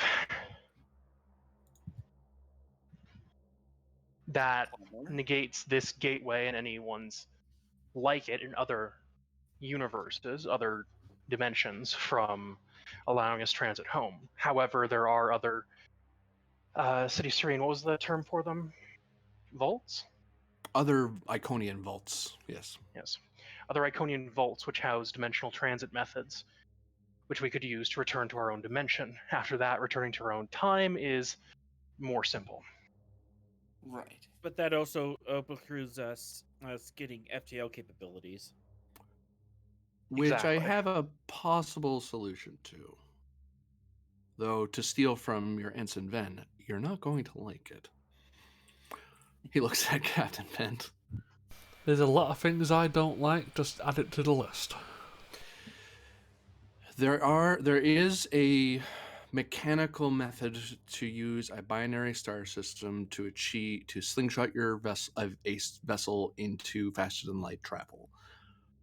It is Relativistically? you essentially bring a vessel up to a proper calculation, and then you basically dive bomb just shy of plummeting into the stars until you loop repeatedly, achieve escape velocity, and launch the vessel out of the system. Now, the problem for an Alcaran vessel, that is an emergency maneuver that our ships can do. The problem is that the current metals that are used in all the ships present in their relative mass is essentially your ships are too big to go as fast as they need to go. They'll either be pulled into the star before they can achieve the velocity they need, or you'll have to escape early. You'll have to abort the attempt. That said, one could retrofit, using the crystal plating that you have on the ship, a small craft vessel to be a sort of faster than light torpedo you fire off outside of the system. At which point your warp drive should work, and you can go to a nearby vault. And what would we find at one of these vaults? Well, there is the vault. There are a trio of vaults that we've identified. One is a dimensional drive system. Basically, we would have to replace our current engine system with a dimensional drive, and then we would jump on a dimensional scale rather than a subspace scale. The second one is a dimensional wand. It's more of a personal use, meant to transport a single person from place to place. The hardest one for us to get to, because it's outside of the Shackleton and at the edge of the galaxy, frankly, there is a sort of dimensional it's not so much a dimensional gate like the one we have, but more of a dimensional archway. You would travel from one dimension to another on that planet. Oh, it's I believe the crew of the Enterprise D encountered a similar gateway once before. It works on the similar principle. With the proper programming, one can dimensionally move simply spatially or temporally, through space or through time, or both, if you know what you're doing. The one they encountered was on an automated cycle. It was on an emergency loop. Right. Lieutenant Arlen, what would be your timescale for modifying a shuttle to these specifications? Let me take a look. Give me reason engineering, difficulty of 3. Ship's helping you with computers engineering. Mercia is helping you as assisting, because he's explaining it to you. Complication increases because, well, it uses engineering. Yep. Do I have any traits that might apply? Being Boolean makes it harder because, you believe in luck. No. Being married, that also increases it. Oh, dang it. All right, so we're at diff 18 now. Lateral thinker would help. Brings it down to 2. Okay. You could use limit pusher, which would bring it down to 1, but I warn you, I would spend 2 threat to increase the comp again, so you'd be at comp 3. Let's not do that. And 3 threat. Okay. And technical insight as a focus. Yes.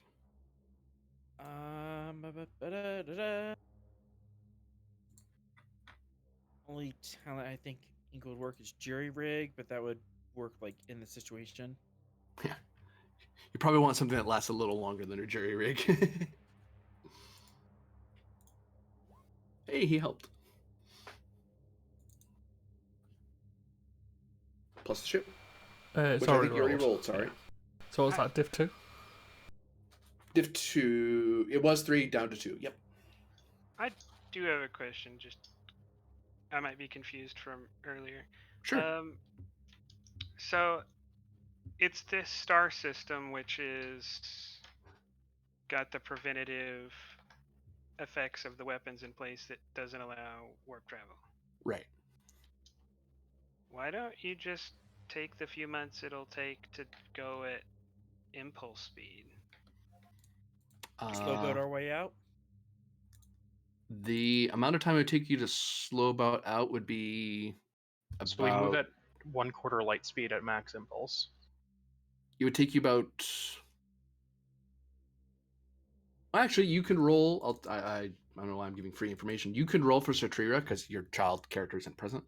You could roll for Satrira and she could calculate how long it would take. I mean, I won't insert myself. I just didn't know why that wasn't considered. I think it makes sense as a consideration.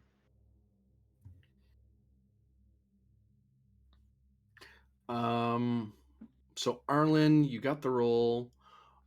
It would take you. Actually, I'm looking at the wrong thing. Eventually, I'll find it. There it is.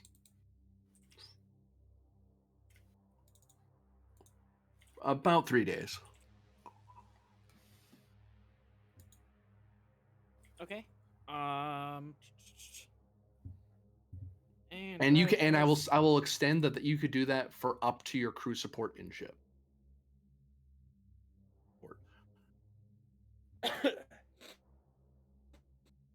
Okay. One momentum. And would these modifications affect like the operation of the shuttle anyway? Would we lose? Would we lose like structure, integrity, sensors, anything like that? It would increase the complication of all con tasks because the vessel will be modified in a way that it's not designed for. So it'll have some inherent instabilities in normal space travel because it's kind of being modified to be this sort of slingshot vessel, which is kind of you're kind of trying to mimic an Alcaran vessel design without Alcaran metals and shipyards. That's gonna be fun. But it just increases comp by one. It's one of those. Modern shuttles are pretty modular. You can get away with doing a lot to them before they really stop working, but it does make a pilot's job a little harder because it's something extra they have to calculate for.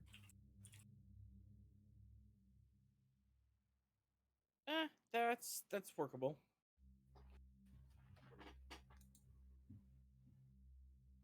All right. So that's a possibility.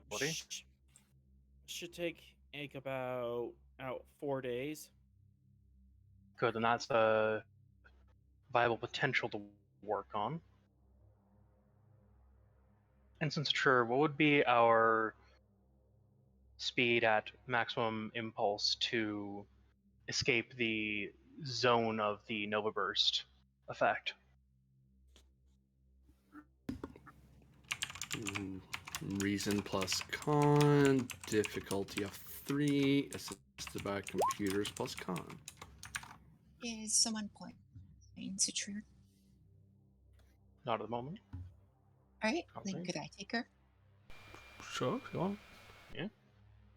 No Okay. objection. Just wanted to make sure. Reason plus con, diff 3. What's the stuff on? Oh, computers. Oh, okay. I don't think I'm gonna have a focus in this. All right, GM. Can Yeah. I spend my determination on the value I have to earn this uniform that my, the XO of the ship is giving me a direct order, so I have to follow through and answer this correctly? I would take that also on the basis that Satrira, the head of con, basically sent you on this meeting, so you're trying to look good at a morning briefing. Mm-hmm. Just sure hates briefings. She's like, it's like, wait, I'm senior enough to have to do briefings now? Damn it! Ensign, go to my meeting for me. Oh, sorry guys, I can't go. My console's very customized. But you're the one who customized it. Yeah, I know. Yeah, guys, I'm sorry I can't make it to the meeting. I have to go to a meeting. I'm sorry, I have bridge duty. Yeah. So you made it. Mm-hmm. I did, if we count the determination spent. Yep. Oh wow. Yeah. Yeah, and that was a 12, so it's not. It's a relatively decent roll. Could it be possible that we have a mission objective of get us the hell out of here? Do we have We don't any need- mission directives if we don't have contact with Starfleet? Penn's the one who would have to dictate the new directives. Yeah. Prime directive is an automatic one since you're all Starfleet officers. So, but Mhm, mhm. new directives from this point on are a captain's order because he's the highest ranked officer currently in the area. Yeah, and I'd probably issue those at the end of the meeting. Yeah. Because he needs to know what's wrong first. We don't Oh. need a directive here necessarily.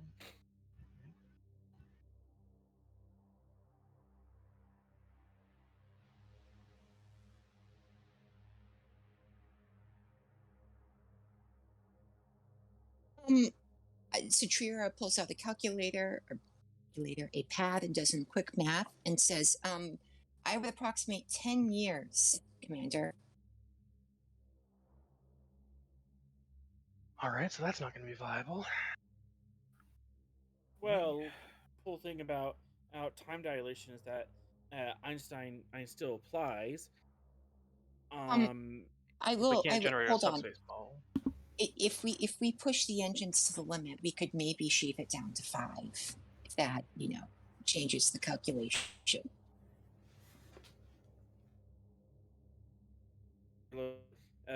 Impulse engines, and we go to relativistic speeds out of the system.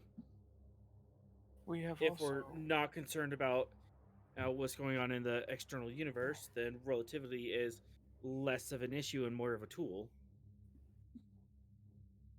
So clarification, GM, does that mean the Nova Burst effect extends all the way out into this this system's like maximum gravitational effect? Yeah. Wow. Okay. Yeah. So we have It's to- these guys That's really weird. screwed this system up badly. So we have There's to a reason exit why the- others. This is why most powers don't use the subspace weaponry because it ruins the system. It makes it Mhm. So we completely have to useless. hit the heliopause. That kind of where we're aiming. Yeah, that's the word I was looking for. Yeah. I was Oh, going to say, fun! we I have a do Homer have Simpson access gif of to you the two Nova for saying that. Mr. Ryloff, you trying to say something? We do have access to the Nova torpedoes that the Iconians used upon those disabled cruisers. Would those disabled cruisers have any way of circumventing their own Nova Burst effects? Doesn't make much sense to strand yourself in a system. There's also that option, and whatever methods these torpedoes use to render these effects, perhaps there is a means of reversing that process with those same weapons. That is not a certainty, but subspace weapons are unpredictable. That's why most Agreed. people don't use them. Well, it may be So worth. unlikely outcomes may be viable. It may be worth assembling an away team to ascertain that information in the days while Lieutenant Allen is retrofitting a shuttle.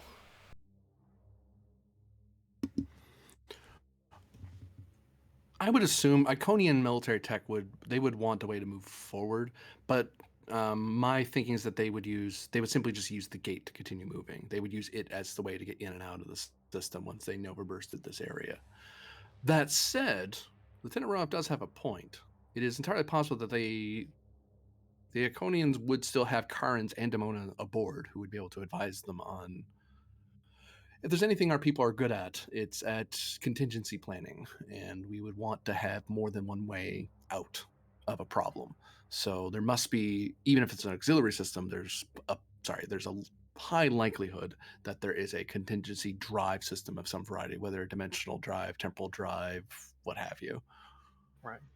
Would you be willing to accompany a security detail and an engineering detail to an Iconian vessel, Mercia? I will have to decline as I'm assigned to the Tachyon Collider. I can't be away from it for. I can't be away from it unless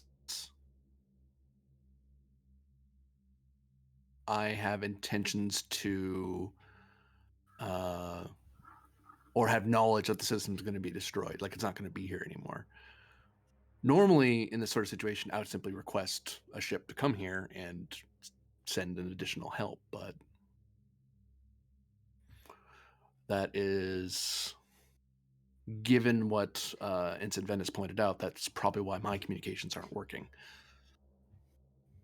Right. So, but I certainly can advise. I can stay on an open channel and advise the OA team from the ship. There's nothing in galactic law or my assignment that precludes me from talking to you while you're off the ship.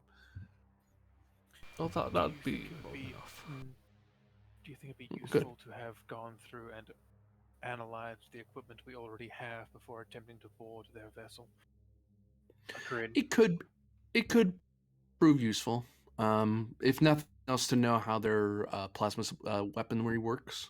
I presume it's a more advanced version of the arm cannons they used to use, but I don't know for certain. That's why it could be useful. I don't know if you'll be able to retrofit the armor for your use, but I've been told that the Federation is inventive. We shall find Inventive or creative? I think they've said both words. Anyway.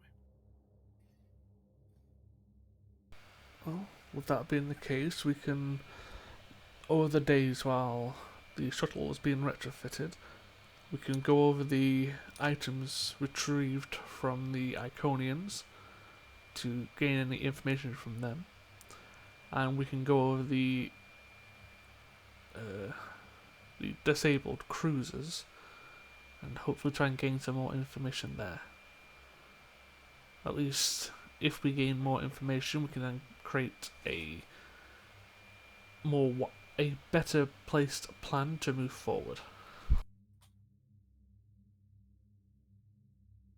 Because we've got a lot of starting points, but not a lot of solid ways to go forward.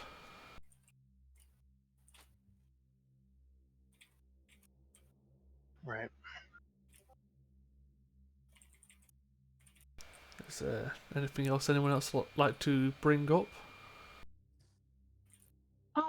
GM, as Yeah. Kopek, and is it cheating to play two supporting characters in one scene? I don't think so. As Kopek, can I just do a quick check on the medical effects on the human, or I guess on the humanoid health of any of these crazy sci-fi things that we're proposing here? Insight medicine difficulty 2. Okay. And this is also partially a check because Kopek just wants to hear himself speak at this event. I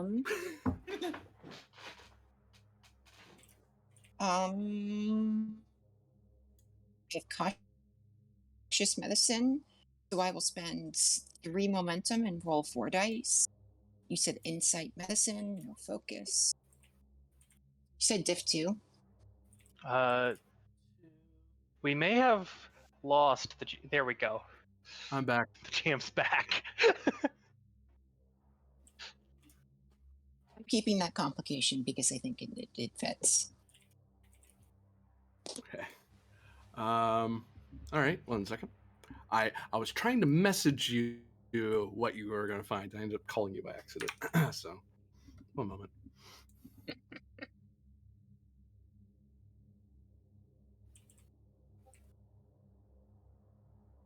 So, actually, to clarify, just make sure I'm not thinking of things that didn't happen. So, there's the slingshot method he's proposing. There's a time dilation method that And Ben proposed. Was there another one? Or were those the two? Go get the dimensional drive and bring it back. Investigating the Iconian ship for how they might maneuver in the Oh. or One moment then. for if their technology regarding the torpedo can be what's the phrase? Re-engineered to potentially unfuck the situation or make it work better than it is at present. Who knows? Success weapons are weird. Sci-fi weapons in general are weird. True. Okay, I did the math. I'm happy now. But again, this is assuming in heliopause the size of Sol. We don't know what the heliopause of this Sol system is, of this star system. Also, Arlen, we can't hit 0.75. See, I mean, we I don't can't do it think. safely, but we can do it. I mean, max impulse is 0.25. See, That's because there's limiters. That way, there's limiters and governors. That way, you don't hit time dilation effects. okay, fair enough. And, but yeah, this is just me being like wanting explosions and stuff. But okay, Yes, it's also leaving the Klingons behind. What I pictured happen is the captain just said, "Hey, does anyone have anything else to wrap up this meeting?" And then Kobuk starts his monologue about the dangerous health effects, and then in the background, Thralic and Erlin are arguing about space nonsense. I think this is probably just a pad like interchange that's happening between Just a Arlen pad. and Thralic, honestly. Oh Just my like, god. And I am like hyper focused on this pad, doing the math and like. and Thralic is shooting down all your ideas, going like, "That's not what the impulse system can handle." Just throw it across the room. Anyway. That's not happening. In regards to the stellar slingshot, the crew of the shuttles could pass out due to the inertial dampeners not compensating for the maneuver. So we can have manual oil compensators. Put the What? crews in G suits.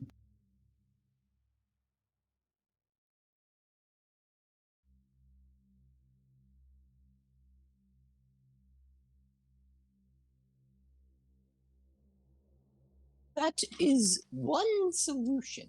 In regards to the time dilation, I'm sorry, I can't hold that voice for very long. In regards to the time dilation, the long amount of time, quote, sitting still, end quote, and the exposure to persistent tachyonic radiation could have long-term effects for many of the crew.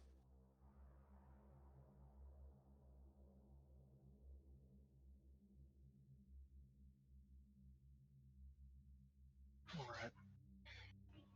Those are valid concerns, Cadet. And I am running the last calculations for the final proposal. I just believe it was worth keeping in mind that there are many medical threats in regards to the solutions proposing, and we should always make sure that we are considering the medical effects of everything we do.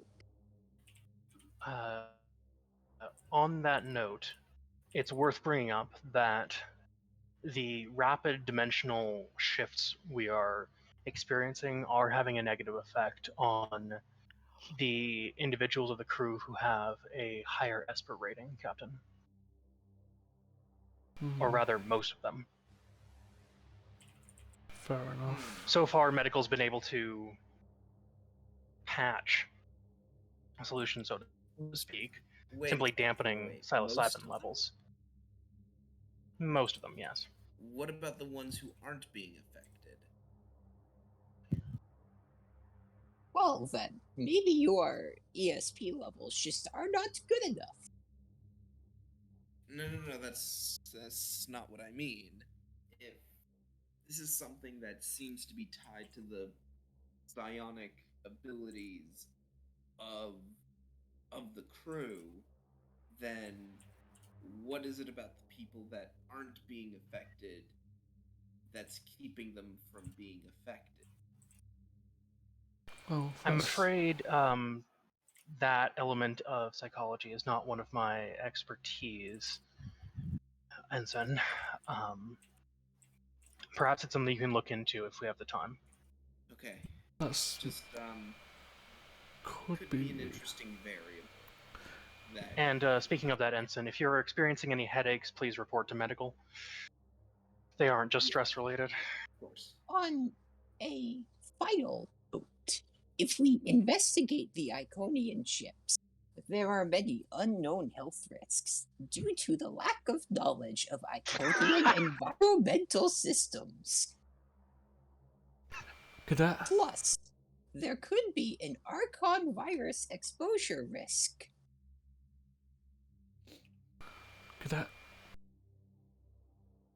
Oh, Yes, that is Captain. something we have to shut make up. sure we remember. We have to make sure. Understood, not Captain.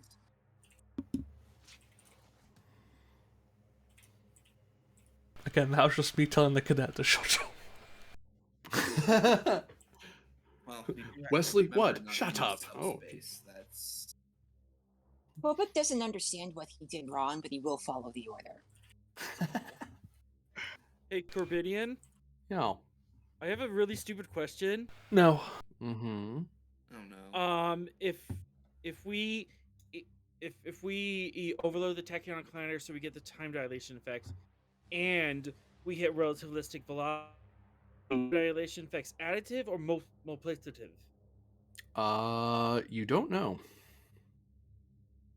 Because you've Okay, Starfleet's that's never honest. Starfleet's never done it before. The person who might know no. is Mercia, and he hasn't said anything. That's a problem.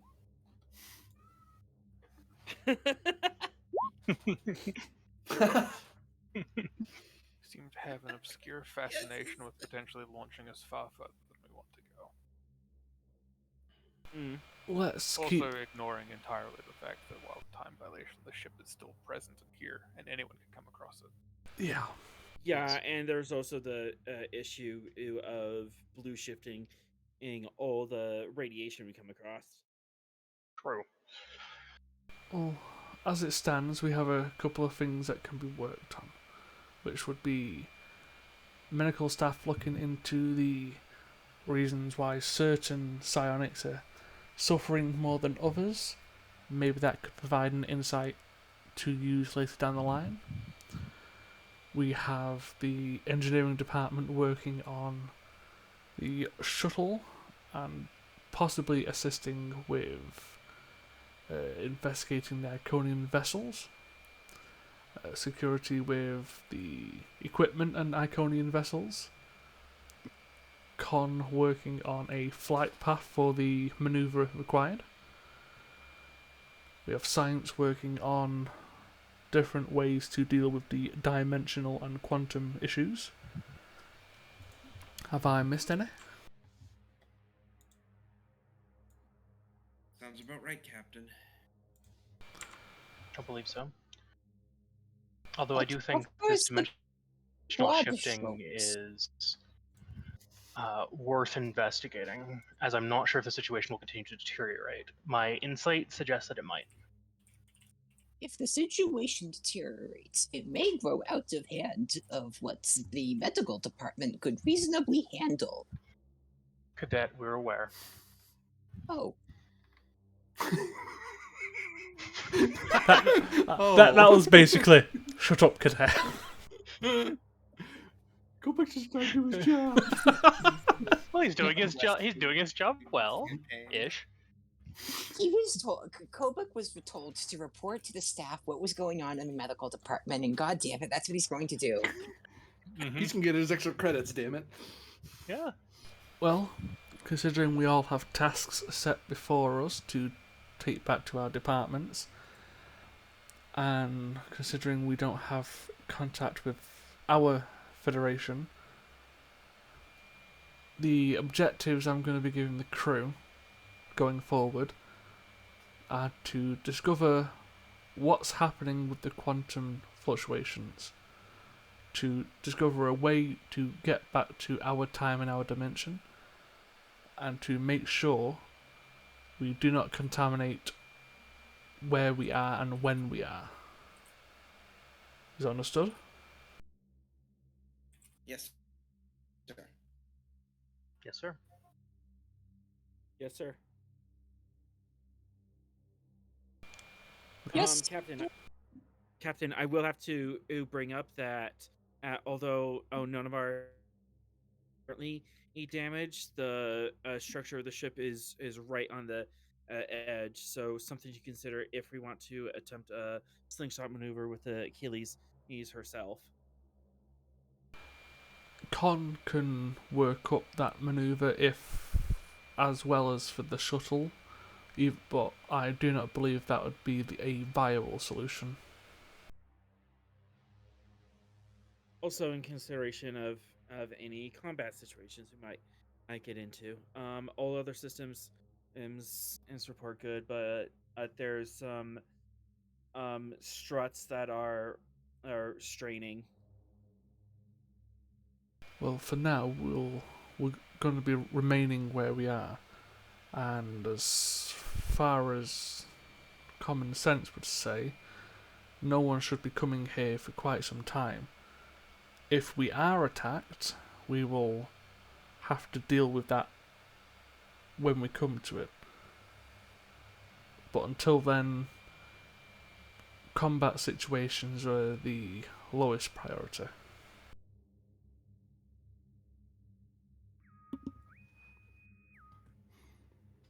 Bridge to the captain. Captain? We've lost contact with the Klingon fleet.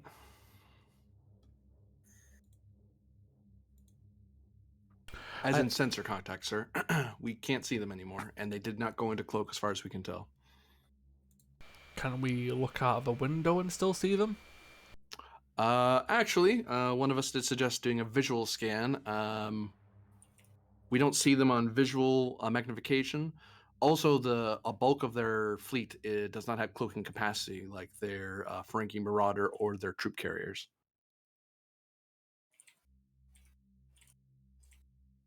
It's possible they've been affected by the quantum fluctuations. Is it? Sir? Is it possible that if the dimensions are shifting around us, that they moved to a different one in relation to our own? It's possible, but we'll have to deal with that once we've figured out the problems we already have. I mean, can't Thralic reach out? I can try. It would be a relatively low-cost method to get a little bit more information. Yeah. I'm gonna see if I can still sense Oda and Varder. Want to give me a point of threat there? Sure do. Okay.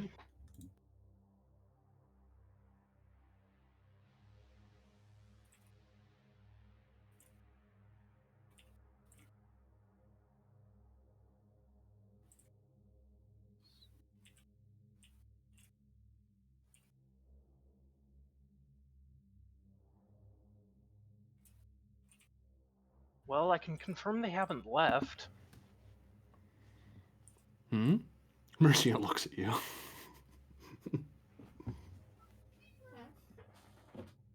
And then looks around the room a little confused.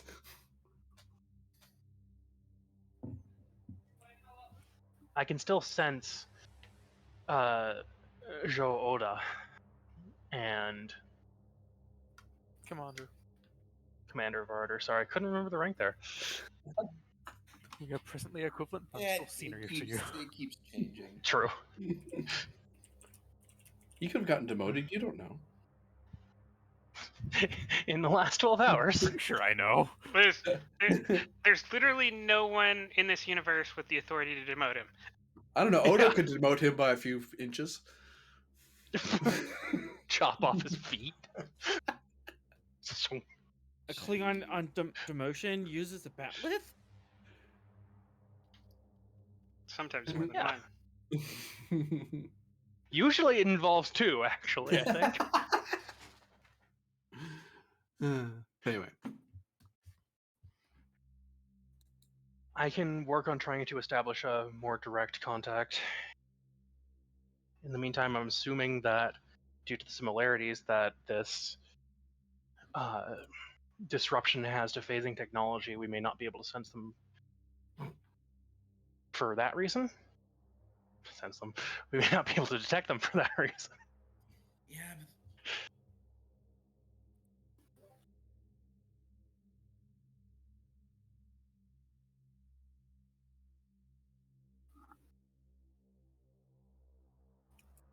Can you communicate telepathically with them? Is that something you are capable of? It's not something I'm trained in. I'm still figuring this stuff out.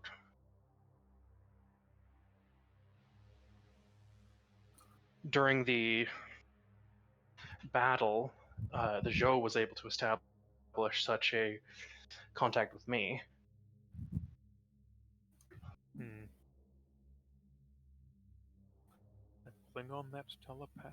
Horrifying.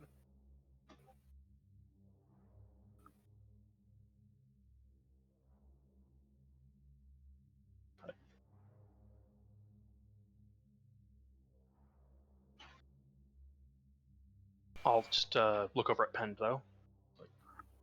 Well, we can, if you wish to look into the mysterious case of the disappearing Klingons who haven't disappeared but they have, by all means, hopefully that can get sorted. But we have avenues to investigate and move forward, and I'll want another meeting once the shuttle is ready after retrofit, so we can then take any gained information and replan from there. Understood, Captain. So, for now, everyone is dismissed, and hopefully we figure something out. And scene change. okay. Ben is gonna have to give Kobuk some pointers on. Yeah, So- you see Kobik like just have like a confused face as he just kind of like wanders out of the meeting into the hallway. So, so far, Bashan's the only cadet that has not been in the captain's room. We cut Good. to Counselor Aza and young Deba Tabin. As you're walking into the main medical bay, Aza, you notice there are a few stasis pods being wheeled out and moved to different parts out of the med bay. They're teal shirts, they're medical personnel, but they're moving stuff around with the assistance of some operations and engineers. I want to flag down. I'm getting this is like a medical technician of some sort. Yeah. I would like to flag him down and say, "What's this about?" Hi, Counselor. We're moving some patients we needed to put into stasis. There's been some complications with some of our patients.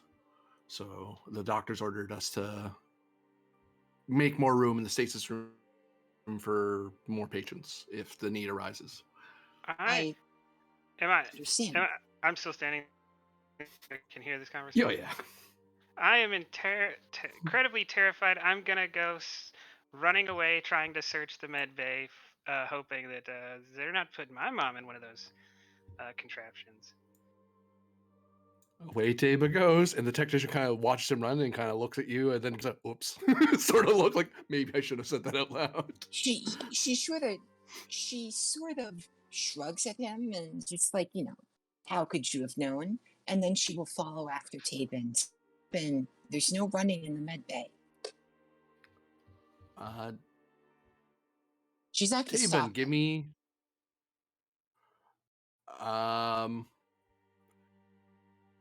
Does Tabin stop? Otherwise, this turns into an opposed roll. No, Fitness, medicine. Emotion has taken over me. I must find. No, Mother. she's not going to stop him. She will just follow him. She will just follow 3 feet behind him. Tabin, give me insight medicine difficulty 2 as you're running around. Meanwhile, the attending nurse kind of like, Hello, counselor. Hello, child. Oh, it's Taben again. Take Oh, a and as moment. you see him running around, the technician kind of looks at counselor and then kind of looks away, and they find something else to do other than watch the kid run around. That kid has a good set of shoulders on the head. Wait, no, has a good set of A good head on his shoulders, you mean? Yeah. sorry. yeah. I mean, They he were smart for being discreet. I'm sorry. Yeah. might be a new species that we've seen on screen for the first time. Guys, I have an idea. Taben's running around and running around and running around and running around, checking a computer, running around. He morphs. Oh No, just God! kidding. Oh no! Maybe she's in. Maybe that's Stasis' room. Nope. That door's locked, and he's just running around. He's not finding. He's a little too emotionally distraught to be thinking clearly. And I the got it. nurse just kind of looks at Asa and looks at the kid and. Steven, can I grab a pad and see who's being put in the stasis pods? You can assist with reason plus medicine. All right. Because Taben's narrowed down some of the rooms she's not in. Just stun him. No, Captain Pan, we do not stun children who are being unruly. I disagree. Hey, little Timmy, taser, This you is know. This is a harsh shot, Will. Even the Klingons would at least backhand you. They wouldn't shoot you. Jeez. Then again, a Klingon I'm kid assisting They you have- with they have insight pain medicine. reason medicine, yes. The ship does help you though. It does. You're bringing the ship into the assist role. Because Taben was using his Mark 1 eyeball to find her, and well, there's only so much your eyeballs can tell you. Damn, I knew I should have upgraded to the Type 2s. You found out where patient Deba Reixa is.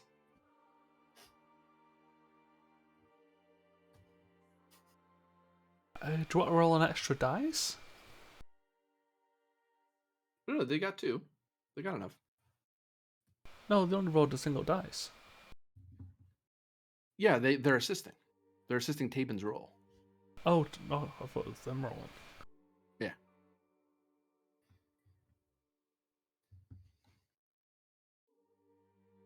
He just kind of goes to the station room, doesn't say anything. No, okay, yeah, she would have called out for Taben to follow me. Did you find her? She will gesture with her arm towards the thing, the pod.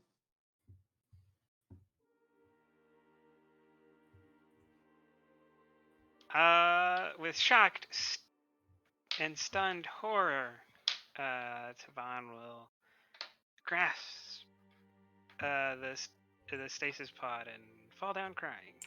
Fitness plus medicine. Difficulty of... See, I'll be extra mean, because you guys have been mean to the kid lately. see, the GM scolds Pend for threatening to shoot Taben, but then he's gonna hit me with trauma 3. Hey, if you get They know knocked what out, they did. if he gets stunned, he doesn't get the trauma. He gets That's not trauma how from that being works. shot. It gets worse. He doesn't see his mum in a stasis pod. So yeah, David Taven can do a fitness medicine roll diff 4. Aza can totally assist with this because she knows immediately. Actually, because she's present at the moment of trauma, you can. Aza can instead take the main role and do presence medicine, and Deba can fitness medicine assist because you're catching it in the moment it's happening. But yeah, this is very traumatic for a 10-year-old to find out his mother is now in a stasis pod. And the medical bay only does that when they have absolute need, and he's smart enough. He has a high enough medical score to know what that means. She's either dying or dead or about to die. Yeah. All right. So, Winchester, are you okay? I assume my presence medicine is going to be better than your fitness medicine. Do you want my help here, or? I tell you what, I am not going to put any effort to succeed at this role. So if you Okay. want me to succeed, you have to take the lead. Otherwise, I will roll 2 dice with no focus. Take the wheel, Jesus. Profits, Okay, thank you very okay. much. Okay. On one hand, the counselor wants him to feel better, but on the other hand, the player wants there to be drama and intrigue, and I don't want to squash this right away. So, So you're also gonna phone it in? I'm not gonna phone it in. Um, I mean, I guess I understand, Counselor Pend. my God. I'll try. All right, presence medicine, focus in psychiatry. Yes. At least Pend is honest. Not always a great thing. This Yeah, is why he was never a medical student. I was just gonna say, honesty is not always the answer, especially in psychiatry. Sure. You know what? I'll spend 1 momentum for bolts. Wait, one threat for bold? Yeah, sorry, you're right. I was gonna say. All right. So there is a 46-ish% chance that I fail this. Oh God! You And killed. there's a 5% chance you do that. You killed the child. So we failed the roll, correct? Dramatically, yes. Okay. Oh no. I'm thematically gonna burn the value. Always be inquisitive, and you shall find the profits. Because being inquisitive has slapped me in the face real hard here. I should have not looked for this. I'm just gonna take the determination. I can't do anything with it, but I'm gonna burn it anyways. Okay. I'm willing to burn that, sure. You now have 2 determination now? Yeah. So, for one, do you wish to squash the complication? You don't have to. I have to, as the GM, I have to ask if you're doing that. And no, I'm not putting any into this. Cool. 1 second. Have Dave. you guys ever seen the first 20 minutes of a Batman movie? So if Taven starts running around the ship in a mask going, "I'm Batman," we should be So concerned. he'd be going, I am the knight. So my primary influences growing up have been the great stories of the heroes of the Resistance. So I don't think we want me to go that direction, because I don't think I'm gonna have the same restraints Batman did. I am the Bajoran and the knight.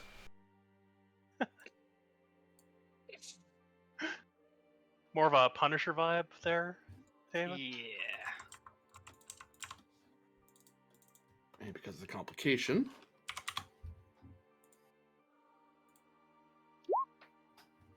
Oh, that's not good. 1, 2, 3, 4, 5, 6, 7, 8, 9, 10, 11, 12 stress to little Taven. Oh no. So I can Oh. take a Dies. total of 11. So lethal injury, yay! Oh wow, he does die. Non-lethal. Nice. It's a non-lethal for taking 5 and a lethal from being zeroed with a non-lethal injury, right? You're lethally Yeah. traumatized. What? Taven Heart in attack That's a thing. or yeah. stroke. Taven just starts like getting apoplectic shutting and down. just starts beating at the controls. You're trying to help him, and then you're able to keep him from like pressing anything because him turning off the stasis thing will not help things at all. You that don't would- know why they put her in there, and then all of a sudden he just goes slap. Unless you're actually can't even avoid the injury. I That would think. be a Greek tragedy, right? Mhm. Yeah. Mhm. That would be terrible. And little Taven goes slack in your arms and passes out. Like he's just dead weight in Jesus. your arms, which that's not I- good. I mean, I've probably just tired myself out. Put me to bed, right? It'll be fine. No. No, what I'm totally picturing is that like she sees this and Asa, she's a therapist, but she's not God. She's gonna panic herself, and then she's rushing to find the first platitude she can say. It's okay. It's not your fault. And then she just looks down and see Taven falling unconscious. I want to as he's falling, can I catch him underneath his arms? You totally could, yeah.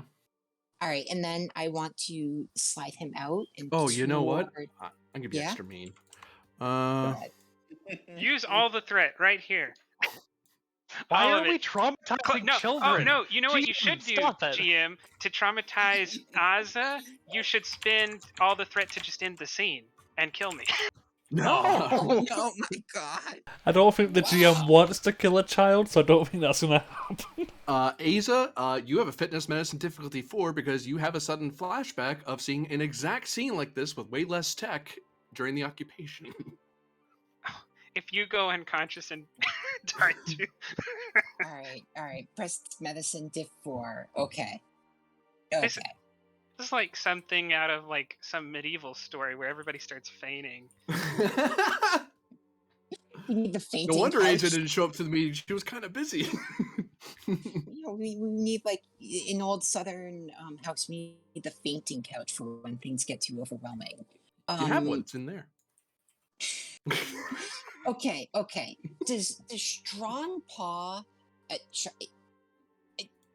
It helps with coercion. Yeah. Okay. Does it help if like it's my own mind coercing me, or is that too much of a Wow, stretch? that's an argument. I'd take it. Yeah. Okay. I didn't even think of it that way. Yeah. Does that give me an extra die or lower the difficulty? I mean, Pulls if the it difficulty, does I work, believe. if it does work, then wouldn't have been knocked out. But you weren't the main roller. Okay. Plus, you weren't trying all that hard. Your character's like, no, I'm succumbing to my emotions at the moment, which reasonable. Not good for his health, but it's a reasonable reaction to the scenario. I was gonna think about spending a value, but I think my value almost goes against this. With sometimes you have to help people who won't help themselves. Where like she will put the care of others before herself, and that's a weak spot. So Let it go. yeah, I might. I'm probably not gonna try and die, but can I accept? Would you accept a focus in meditation that like I'm gonna try to keep my calm and do my meditative things to calm myself down through this? I'll take that, yeah. All right, then take one. Yeah, one threat. Okay.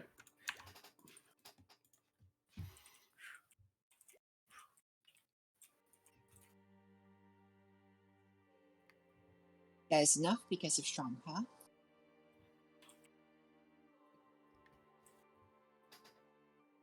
You're able to kind of like you notice you can hear yourself very breathing very deep. What? Wait. That's wrong. I rolled presence medicine because I didn't change the attribute. My fitness score is lower. Oh, no. It's gonna be kind of important because you got one that's borderline. It's a 13. So if your fitness medicine is like 12 or lower, then you failed. My fitness medicine is an 11. Yeah, oh no. Then you actually only got one success. Oh God. Okay. All right. Any rerolls you have in your future, counselor?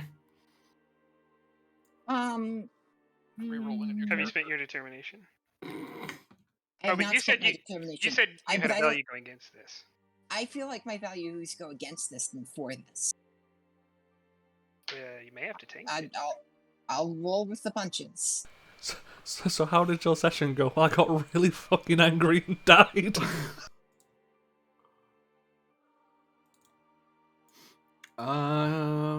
So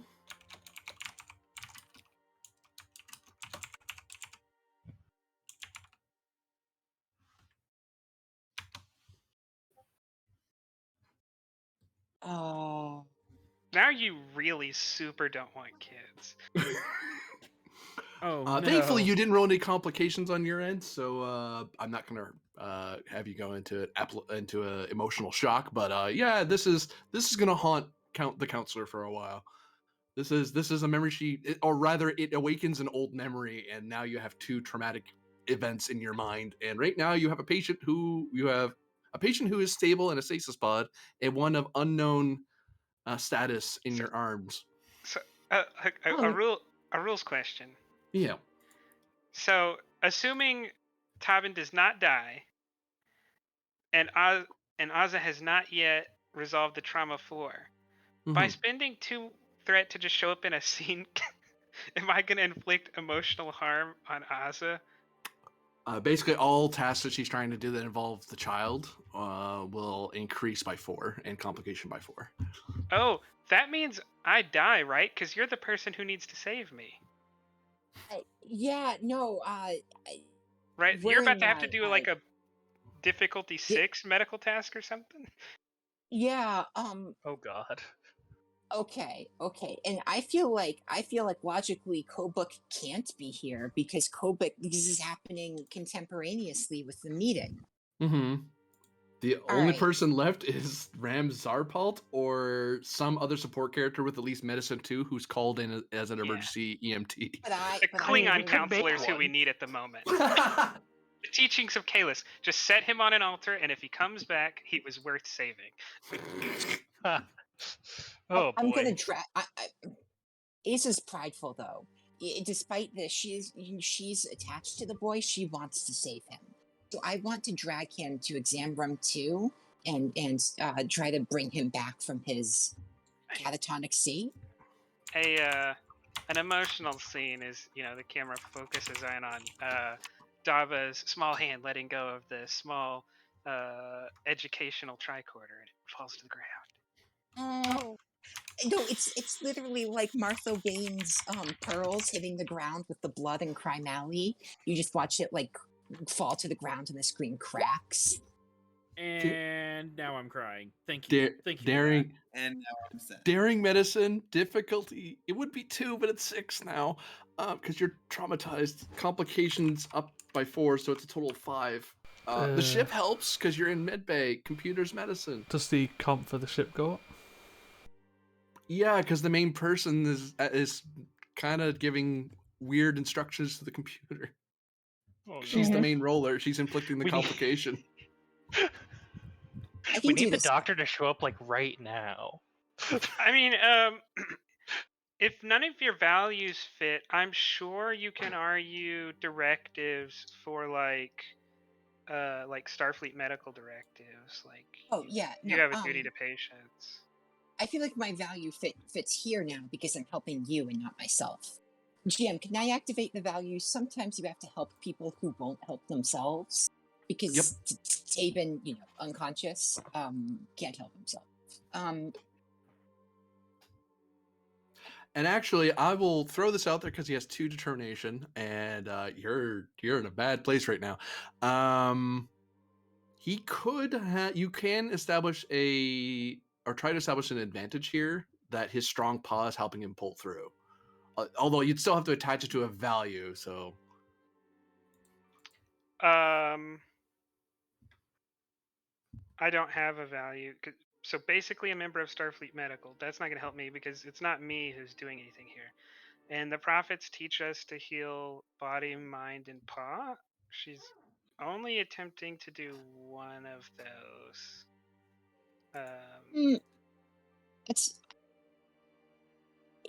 I think it would be pretty in character for her to be saying like a Bajoran prayer at this time, considering she's afraid that you're going to. If you want to say she was also trying to heal your paw.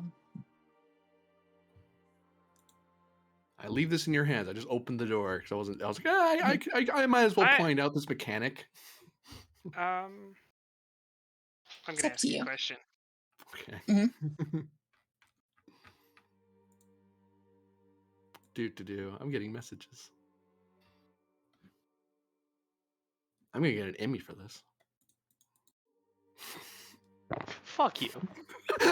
You guys remember when this episode... That is the correct response to that. I like how, I like when I say fuck you, it's just okay. Someone else is. It's like, oh. Well, you say it so often. It's lost all weight. Well, fuck you. Remember when this episode was about like we're trapped in a different dimension, like Doctor Who style weird sci-fi stuff, and now it's about dead parents and children. Yeah. This has been one scene, guys. Does determination only allow you one advantage per determination? Yeah.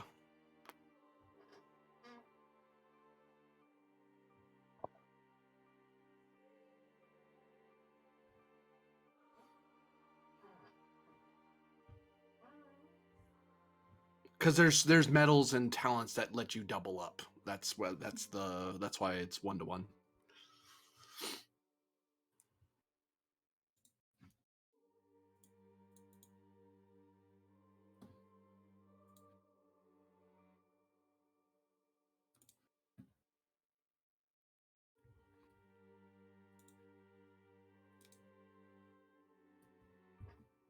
Aw, author just made me sad. I'm gonna make you Screw sadder. you started it.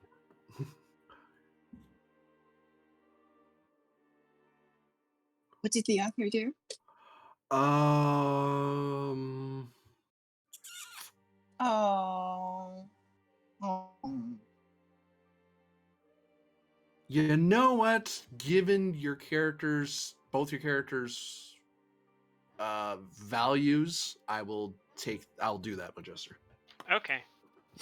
You still have to make the diff 6 roll. Yeah. I didn't help you at all with that. I helped you with something else. Yeah. Okay. Okay. All right. My determination, what I said earlier, still counts. Daring medicine. Conversations. Okay. I will point out. I know she said she's prideful, but I will point out you can invoke a medical detail to rush in and help you. Absolutely. Using it would cost either 1 momentum or it would cost 1 of your crew support. It spends the crew support. Yeah. Let's get other people in here. What does that do? Does that give me a reroll? It gives you an advantage because you have a medical detail who's helping you, so you're not just lifting this kid and doing it all by yourself. It's like, hey, you over here with me. It's like, Yeah. No. yes, She comes out. of course, counselor. I'm totally picturing she like stepped out of the cryogenic chamber, yelling for help and crying. So can I spend that advantage to lower the difficulty by 1? Either difficulty or comp. It's your choice. Difficulty. Roger. Okay. To 5, I already have 2 successes. All right. You know what? 2 momentum to roll 3 dice, and then 3 threat to roll 4. Roger. Oh.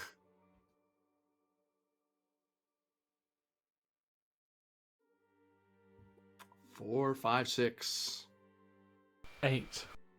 8. No, I'm totally picturing that, like, as she's treating, his shock the best she can, she's like crying and yeah, whispering a prayer to the god or to the prophets for health and vitality to return to this child who's been so grievously wounded and mistreated.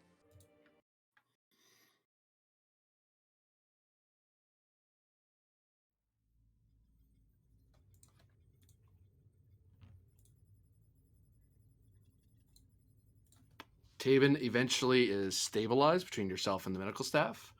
Aza, your trauma has gone down by 2 ranks. Aww.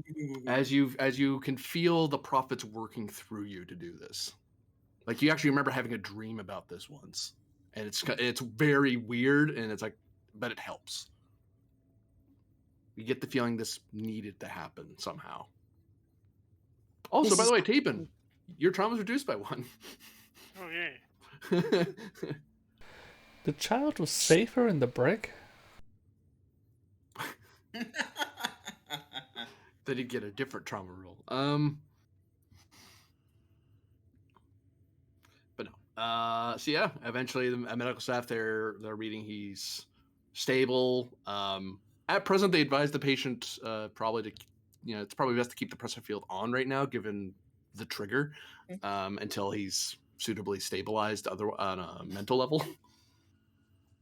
Mm-hmm. Yeah, I would like to pull up a chair and sit next to Tapen and just Wait. So, I'm traumatized. Mm-hmm. And I'm fully conscious, but I'm like Starfleet medical version strapped to the bed? They advise it to Asa. Whether she follows that directive or not is up to her. That's their suggestion. I will lock the door, but we won't keep the pressure field on. Okay. The staff will leave you be then once they know, once you no longer need them. But they'll be nearby, so that advantage stays with the scene. Well, it stays with the mission because there's now a bunch of nurses and technicians who are like, oh, all hands on deck. Some kid really had a really bad reaction. Like, okay, well, we're gonna help save this kid. Hey, let's hang around for a bit just in case we're needed again.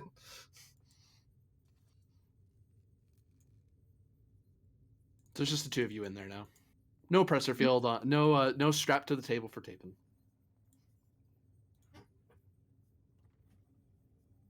I will just sit there, keep him company, and wait for him to wake up.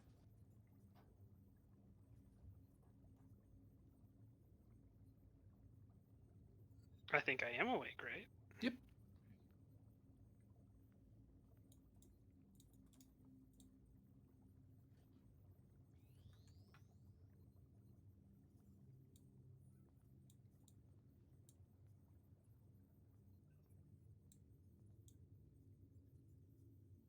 Callbook's back.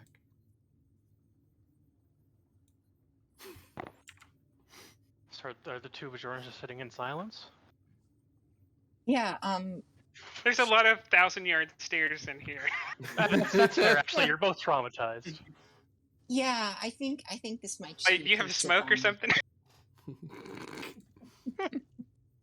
So we fade the scene You know away what? from them, or do you guys want to say something? I have an idea. Asa Okay. would like to take out some incense and some candles from her office, and she would like to come back, and she will offer to Tabin that if you so desire, I could teach you some prayers for the health of your mother, and I will be there with you. He is not going to be verbal at the moment, but will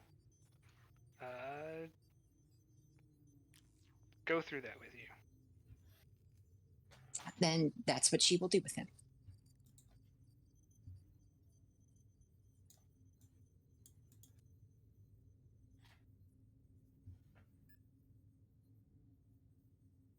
I think we can And probably- with that,